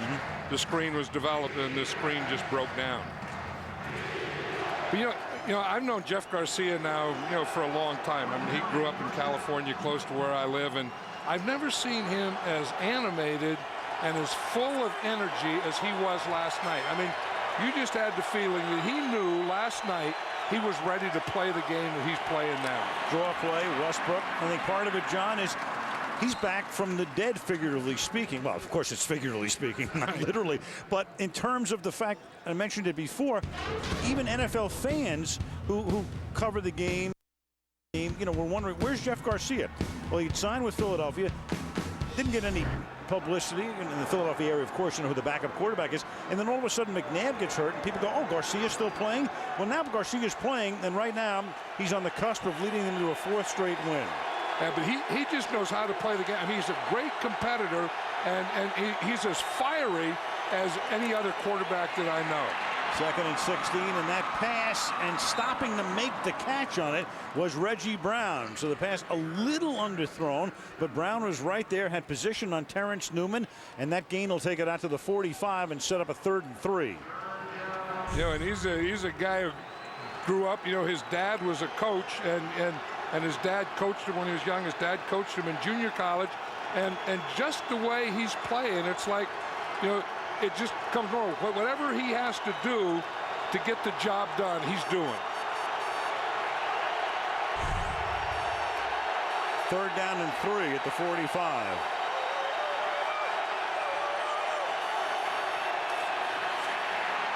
And that pass is lofted over the middle and incomplete. So the pressure was on. Garcia may be feeling that somebody should have been going a little farther on his route over the middle. 4th down. John, maybe some of that emotion comes from his mother. His mother was in the stands when Garcia won the Grey Cup one year, and he wins the Grey Cup, and he's looking for his family, and he's looking for his mom, and the next thing you know, somebody's jumping on his back. It's his mother. Yeah, right. And his mother and his father is named Bob. Bob from Gilroy, and he used to call the talk shows all the time. And talk about Jeff Garcia and the 49ers, and he was always Bob from Gilroy, and they finally found out that Bob from Gilroy was Bob Garcia, and Steve Mariucci had to tell Jeff Garcia, hey, tell Bob from Gilroy to knock it off. Yeah, lay off Garcia. Next week, we don't know what the game will be yet, but there will be Sunday Night Football, 8 o'clock Eastern time, New Year's Eve. We'll flex into a game to be determined later tonight, tomorrow morning. You'll read about it, whatever it is. Hopefully it will have some impact and meaning in terms of the playoff situation, because it is so complicated and wild right now. But as far as Philadelphia is concerned, all they know is if they win the game, they are in the playoffs. And then if they win the game and beat Atlanta next week, they win the NFC East. Or if somehow lose the game to Atlanta and Detroit beats Dallas, they'd still win the division. Romo throwing underneath, and for Jones, and that play was broken up again by that pressure put on by that Philadelphia front. Right, and that's what this Eagle defense is, you know, and that's what Jim Johnson needs. You need a good offense, and when he has a good offense that gets him a lead, like 16-7, then they become very, very aggressive. If they're behind, then they have to play normal defense, and you can get to them. When they get this kind of lead, when they get you down a little, they're really going to go after you. 2nd down and 10, final minute, 3rd quarter.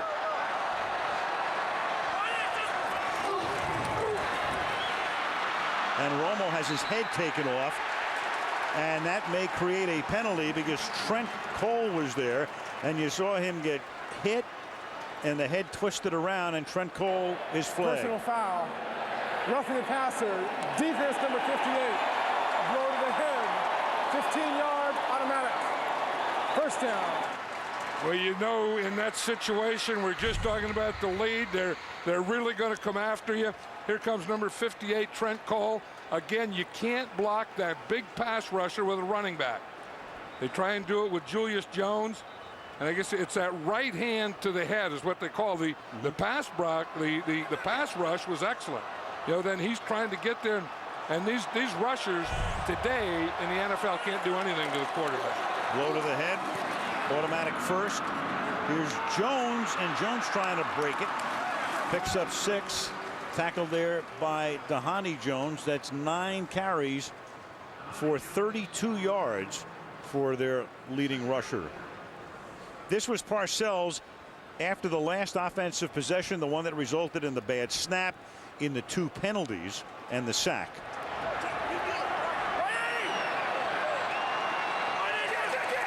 Second and 5 on the final play of the quarter, and that pass intended for Glenn is incomplete. So we'll have 15 minutes of regulation to go. At the end of 3, the Philadelphia Eagles lead the Dallas Cowboys 16-7. This NFL special will continue right after these messages from your NBC station.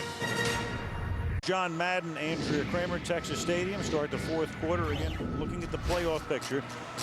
Bears are home, week off, and then they'll start the weekend of Jan 13th. The Saints, right now the number 2 seed.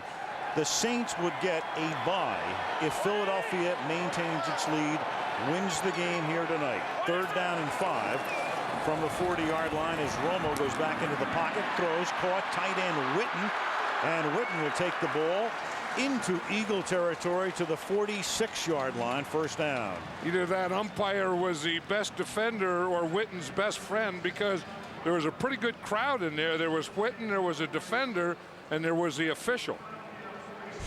Tony Romo gets it right there. What's the official right here? I mean, he doesn't know whether to watch Witten to see if they're doing anything wrong to him or just get out of the way. He decides the latter. And Farrell, the umpire on this crew.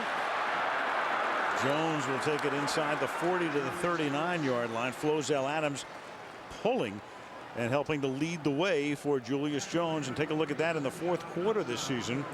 The 2nd biggest differential belonging to the Cowboys. Only the Chargers have a bigger 4th quarter differential in scoring. Tony Romo got him up there to no huddle. Yep. And going deep on 2nd and short, and it is intercepted in the end zone by Brian Dawkins. So with Owens covered by Brown, he's always going to get help over the top, and over the top means Brian Dawkins with the interception. Yeah, it's exactly what Jim Johnson told us last night. He said, we're going to double T.O. as much as we can. I said, who are you going to do it with? He said, Brian Dawkins will always be over the top. Heck of a play. By Dodge, you can take life as it comes, or you can grab life by the horns. Dodge. By Seductively Smooth, new Heineken Premium Light. By the terrifying new thriller, The Hitcher, in theaters everywhere, January the 19th. And by Sprint, be a better fan with NFL Mobile, only from Sprint. Power up. Downtown Dallas is powered up. Beautiful as always. Great architecture. Great lighting down there as well. Great play by Brian Dawkins, doubling T.O., getting up over the top. Didn't go for the play fake, just stayed back there. Now from the 20-yard line after Dawkins' 4th interception of the season. Westbrook He's taken down by Ferguson, and back we go to the Dawkins pick. You know, we talk about the lead being 16-7 and the way Philadelphia plays. Now here's Brian Dawkins, and the Cowboys are going to go play pass, but because they're ahead 16-7, Dawkins isn't going to go for it. He stays back there. Here we got Sheldon Brown. Here's T.O. He goes here. Dawkins stays back and goes over the top. You see the play fake? Dawkins didn't go for it. He just stayed deep, stayed deep. There's the ball. There's Dawkins. And Bill Parcells is saying, you know, if you're going to throw that deep one, you have to check the free safety. Free play here. Ware was offside. He was offside by about 3 yards, wasn't he? He was offside so far, he just trotted. He didn't even run.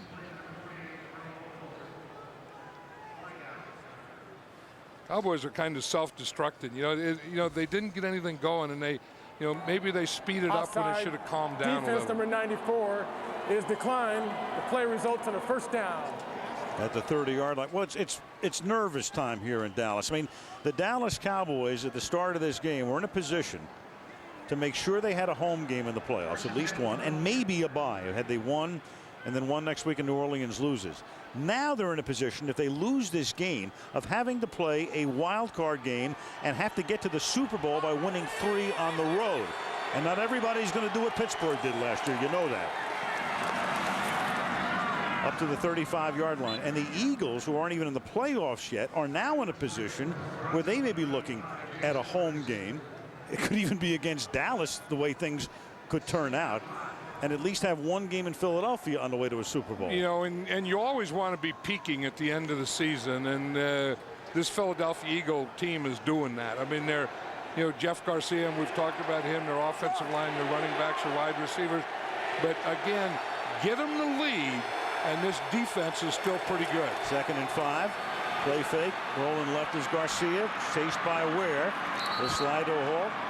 Picks up a first down, and you saw that shot of Jeff Lurie with his wife Christina, the owner of the Eagles, and in a way very much reflecting this operation and organization. Bought the team in '95, and he brings in Andy Reid in '99, and no matter what happens, and we've said it 100 times about Reid, unflappable, and again he proves it this year. You lose McNabb, you lose an Indy, you're 5-6. What are we going to do? What are they going to do? Look at them right now. Right, and that's, you know, I mean, Andy, when he wins, he doesn't get overly high on that, and when he loses, you know, he doesn't get overly low. I mean, he's always, as you say, even keel, and I think, you know, his players feed off that. And this is Buckhalter inside the 40, tough running all the way to the 39-yard line. Correll Buckhalter. And one big difference in the game tonight, Philadelphia averaging 5.3 yards per rush, and Dallas less than 3.5 per. You know, we were talking about all the things that Brian Westbrook does, and we talked about his running and his receiving, but look right here, his blocking. I mean, he was the guy that blocks Roy Williams that really gets Buckhalter in the free. I mean, this offense has really taken it to the Cowboy defense. I mean, they've kind of had them on their heels, and they've kept them on their heels. A lot like the New Orleans Saints did to this Cowboy defense. 2 weeks ago. Buckhalter. That's another good gain through the middle, and Philadelphia has outgained Dallas by better than a 2-to-1 ratio. 377 total yards to 170.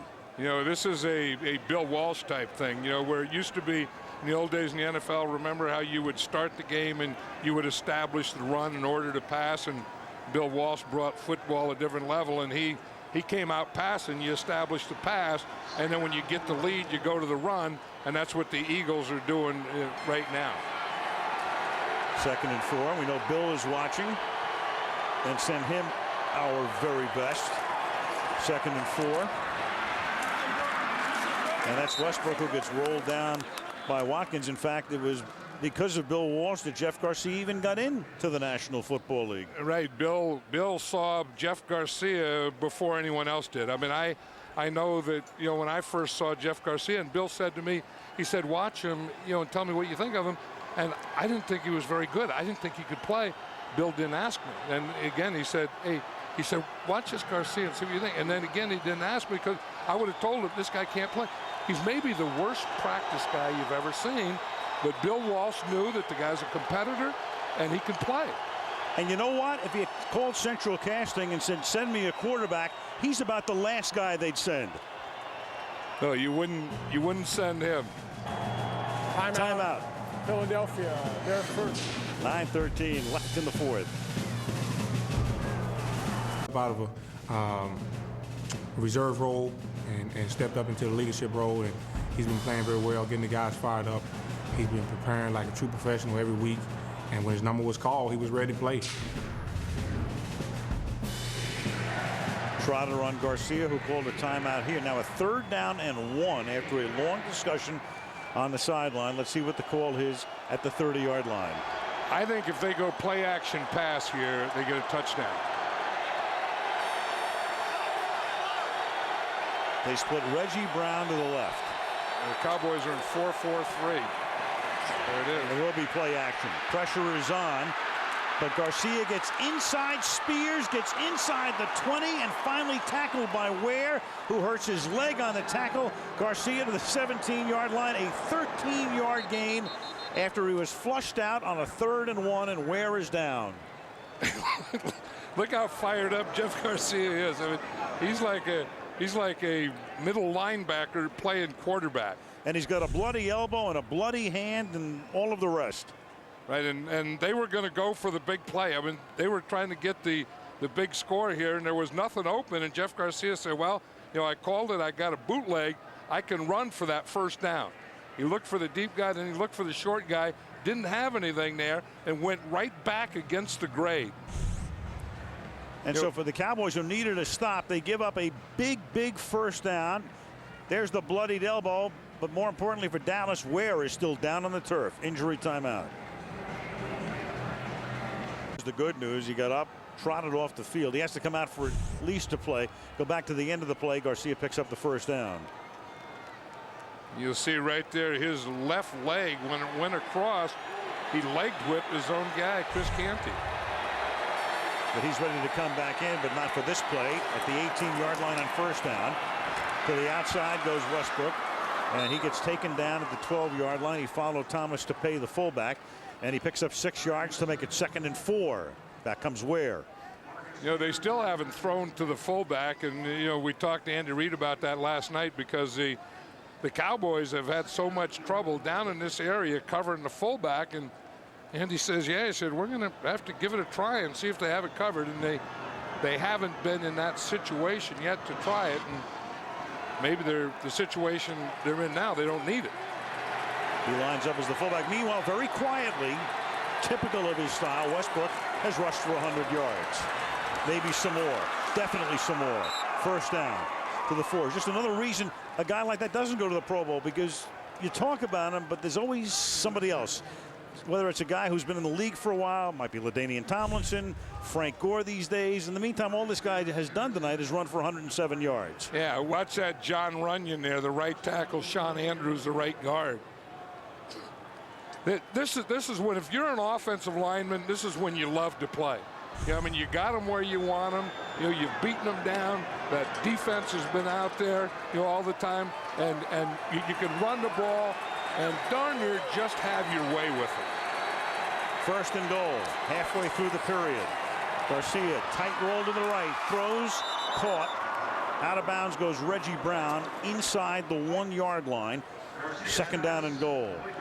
Yeah, but don't you feel that, you know, again, that this offense, and a lot like the New Orleans game, has just kept that Cowboy defense back on their heels. I mean, Andy Reid has done everything with personnel. I mean, he's had wide receivers and slots, tight ends out, you know, Westbrook in, Buckhalter, you know, both the guys. And it's just, you know, his play calling and his personnel moves and changes has really just kept this Cowboy defense off balance all day. Has to be a lot of concern about that Cowboy defense at this point. Buckhalter is the running back, and he will take it in for the touchdown. Correll Buckhalter. That's an 80-yard drive after the Dawkins interception in the end zone.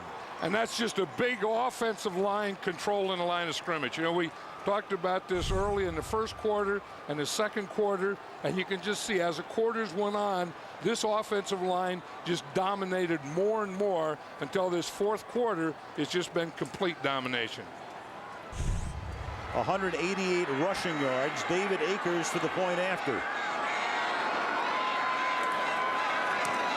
The only good news for Dallas, at least for them, it's still a 2-possession game.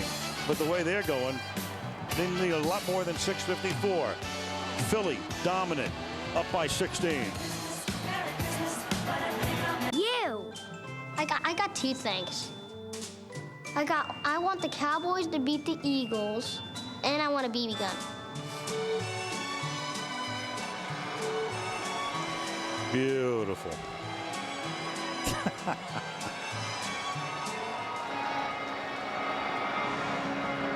Drew Esikoff, our director, Fred Godelli, our producer.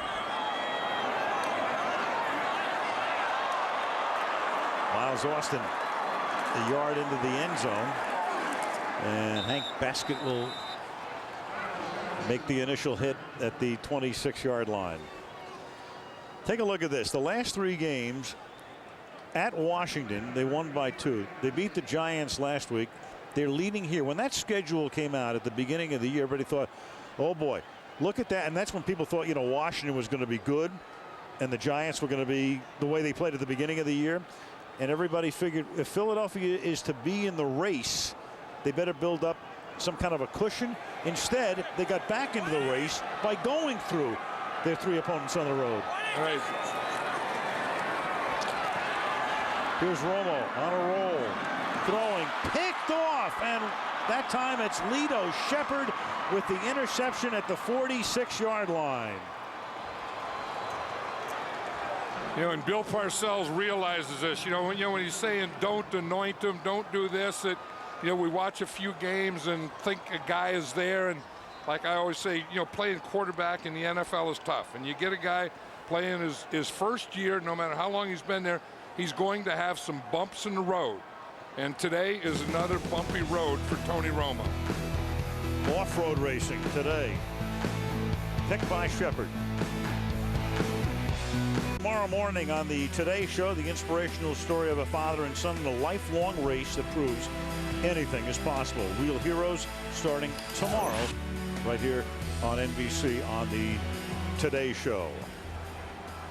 Well, 6 interceptions in his last 6 games against Dallas for Lito Shepherd, including the one that sealed the win back on October 8th. And now Philly can use the clock with a 16-point lead, and Westbrook will take the ball to the 50-yard line. And, you know, John, you look at this Philadelphia season, this is now becoming an amazing story.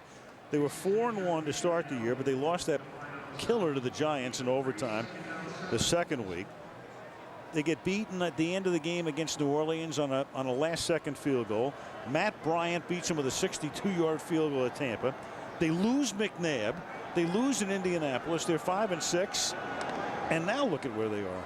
You know, and I think you have to give a lot of credit to good coaching, and I'm not just talking about Andy Reid either. I'm talking about, you know, his assistants, Juan Castillo, his line coach, you know, Jim Johnson, the defensive coordinator, Marty Morningweg.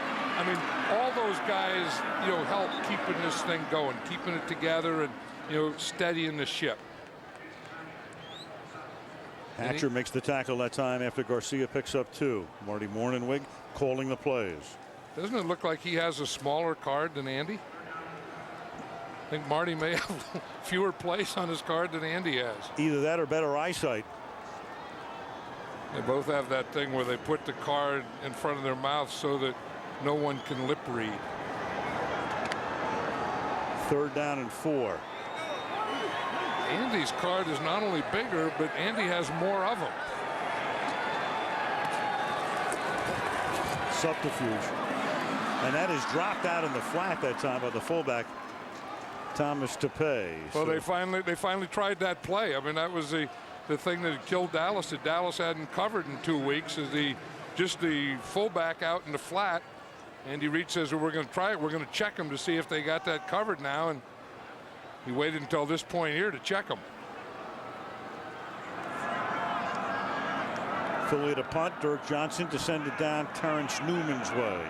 Isn't this a way to get the crowd out of a game now? Well, half the crowd's gone anyway. That's what I mean. They go home. Yeah. Not only get him out of the game, get him out of the stadium. Right in the parking lot. And that'll be down at the 5-yard line. Getting down there was Basilio Hansen.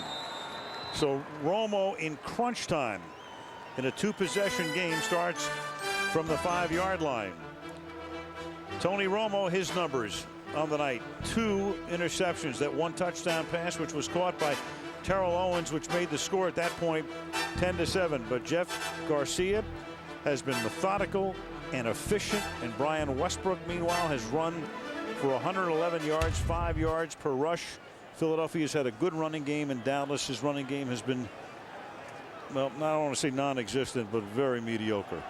You know, and the other thing, and it didn't affect, you know, their game or their team, but I hate these uniforms. I mean, these blue jerseys and white hat. This isn't the Dallas Cowboys. No, you're right. And they're not playing like the Cowboys. But I'm not saying it's because of the uniform, but this team doesn't look like a Dallas Cowboy team. You're right. I don't want to say they look like the Tennessee Titans in those uniforms, but they do. No, or the, you know, the JVs. I mean, you know, they got the, you know, the white helmet. I mean, they got, you know, the whole thing going, and it probably sells some jerseys. But yeah, this is the second time they've worn them. You know, they wore them on Thanksgiving and Christmas. So they worked on Thanksgiving. Beat Tampa. Yeah, but they still don't look like the Cowboys. I mean, look at it breaking. This doesn't look like the Dallas Cowboys. No. And then when they play lousy like this, then it really doesn't look like the Dallas Cowboys.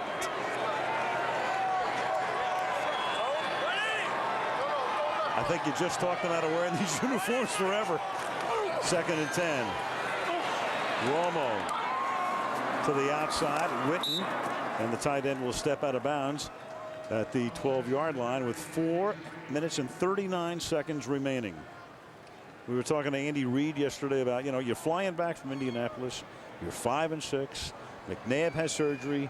You know, what do you say? What do you do? He said, you know what? After that game, he said, I told the team the next day, we need to step it up a notch. The players and the coaches. We were playing and coaching cautious football, the way he put it. That's what he said. He said we played too cautious and we coached too cautious. And that's what I like about Andy Reid. You know, it's not, well, they did this or they fouled up. Is, you know, we did. You know, the coaches. I coach lousy. On 3rd and 3, Romo will get the first down. He'll slide to a stop up at the 25-yard line.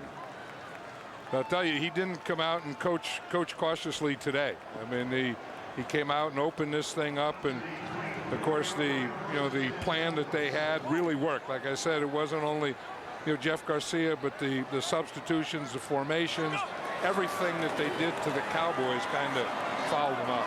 1st and 10. Romo working without a huddle, and that pass is thrown out of bounds, intended for Terry Glenn. And again, you know, in a game like this, Philadelphia has been dominant, so there really wasn't like a seminal moment or a pivotal moment, but you got to go back to that goal line stand by Philadelphia early in the game after the long Philadelphia march, and then, you know, with Barber in the backfield, and you have 4 shots from the 7-yard line, and they couldn't get in. Big.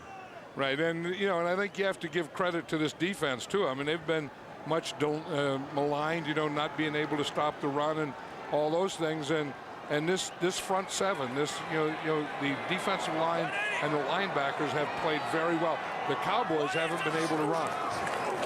2nd and 10. Romo over the middle. That's caught. He goes to the tight end, Witten. He's up to the 31-yard line, but that clock keeps ticking. Under 4 minutes. And again, they're going to have to convert, but clearly you're in 4-down territory right now at this point in the game, down by 16. And now the Eagles are just in you can just see a 3-man rush. They're just going to rush 3 and drop 8 and make Tony Romo throw into coverage. 3rd and 3. He's going to run again, so he packs it in. He's out past the 40, slides to a stop, tackled by Quentin Michael at the 46-yard line. Crowd wanted a flag for a late hit and don't get one. He's calling the play right there at the line of scrimmage. Obviously, no huddle. And the Eagles are rushing 4 on this one. And that's a drop by Owens. Well, it's an unofficial stat, but our guys at the Elias Sports Bureau do a pretty good job of figuring out what's really a drop and what's a fake drop. But that's 14 drops now for Owens this season, and that leads the league in that dubious category. Well, you know, he had the broken hand and the hand surgery, and then he had the torn tendon in the finger. But Terrell Owens, I'll say this, has always dropped passes. I mean, all the way back to when he had a good hand and good finger, because he's always been thinking of, you know, run after the catch and, you know, what he's going to do after he catches the ball. 2nd and 10. And that's incomplete. And John, the questions now begin too, as whoever's left continues that chorus of booing. Bill Parcells, his future. Terrell Owens, his future. I say one will be back and one won't. He's back. He's back, and the other one won't. Mm-hmm. Yeah. Agreed. I would think that, you know, I think this whole Tony Romo thing, you know, and again, and you know, he's having a tough day today, but I think that kind of rejuvenated Bill Parcells, and I think in his mind he's committed to next year. And I don't believe that Terrell Owens will be part of the Cowboys next year. Parcells signed a 4-year deal, but it was extended a year, so he has one more year next year on the deal. Romo throws, and the pass is low and incomplete. And that will make it 4th down and 10, and pretty much the last gasp for the Cowboys, even though the clock will stop 4 more times because they have 3 timeouts plus the 2-minute warning. You know, one of the things that could have been a penalty right there on Bunkley, because you can't, you know, hit the quarterback in the head, and you know that's obviously what he did. But you know, Bill Parcells was saying that Jim Johnson, his defense, tries to, you know, disrupt your offense, and I was saying that, you know, he's been pretty successful at doing that today. I mean, I really feel that Jim Johnson right there and his defense has really disrupted this Cowboy offense. 4th and 10, and Romo's going to get sacked, so they can't even get it away, and that's Roderick Hood coming on a corner blitz.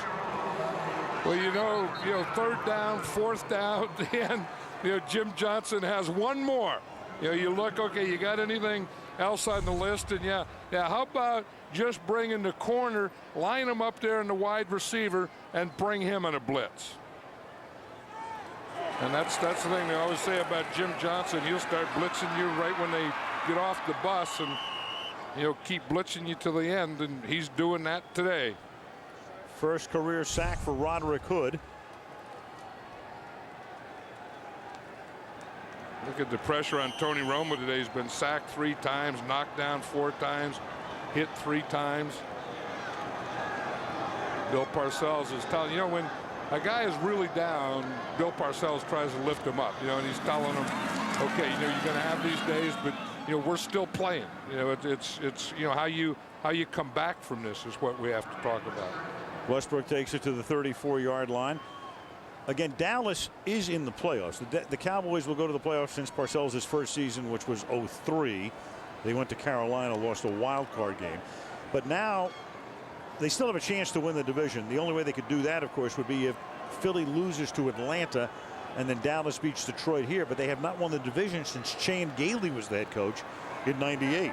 You know, I really like the way the Eagles are playing now, and not just today in this game, but the way they've played the last few weeks. And I don't know that they're going to go about losing to Atlanta. In this league, I don't count on anything anymore. No, I don't either. I don't either. But there are some guys that are really playing well at the end of the year, at this time of the season, and I think this is one of those teams. No question. Dominant tonight. 2-minute warning. 23-7 Philadelphia. Will be the final game of the NFL season. We don't know what it will be yet, but on NBC next Sunday night at 8 o'clock Eastern time, we will have a game for you. And of course, there's so much going on, and so much depending on the game that follows this one, Miami and the Jets as well. But in terms of the NFC, it's become a little clearer tonight as you look at Garcia's numbers, because Philadelphia with a win would cement a bye for New Orleans. So Chicago and New Orleans will both host playoff games the weekend of January 13th. So when someone says, hey, watch where you're going, you don't know where you're going, they're right, huh? That's right. You don't know whether you're going north. That's always tough, especially when you travel on bus, you know. Right. Well, to get out of here tonight. Well, where are you going? Oh, anywhere on the highway. 198. Eagles tonight. And that's the most by an opponent in Dallas since the game in which Terrell Owens was dancing on the star and was whacked by George Teague. That's how long ago that was. Yeah, and that's all about, it's about good running, but it's about domination in that offensive line. Where they're big and strong and good. Westbrook will take the ball to the 29-yard line, and that will put them up and over the 200-yard mark in rushing. Meanwhile, with Garcia, I mean, all of a sudden, he's 36 years old. McNabb just had surgery. Donovan, they hope, is ready to play next year. And then what do you do if you're if you're Philadelphia? Of course you want to bring him back. But if you're Garcia, what do you think? Especially if this team goes deep into the playoffs, do you say, I want to start somewhere?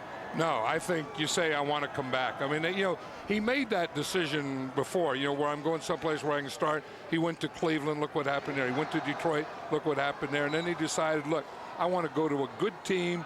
I want to go to a team that has a chance to win and has a chance to be in the Super Bowl. And I think he's the right guy in the right place, and I would guess he's going to stay there. He told us last night, he told his agent just to focus on the present.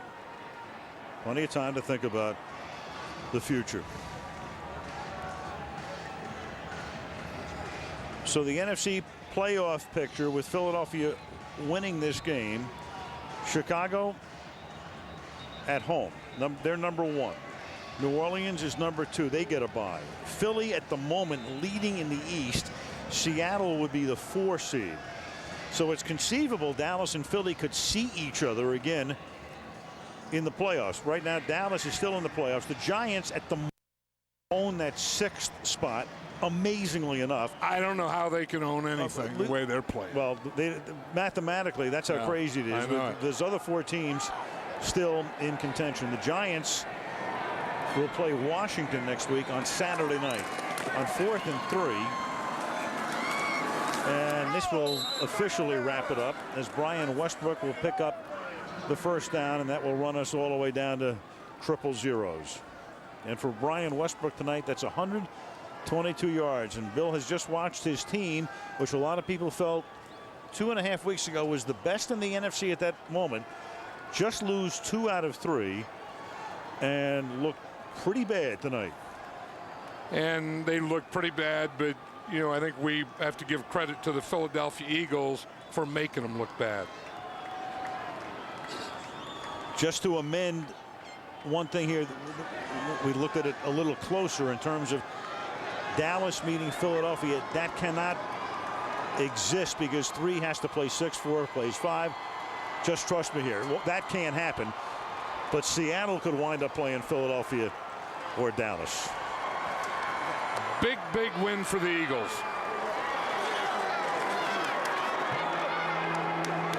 And Jeff Garcia, the toast of Philadelphia. They have won 4 straight. They dominate tonight. They win the game by a score of 23-7. And right now they are the leaders in the NFC East. Coming up next, our post-game show, our rock star of the game interviews and highlights.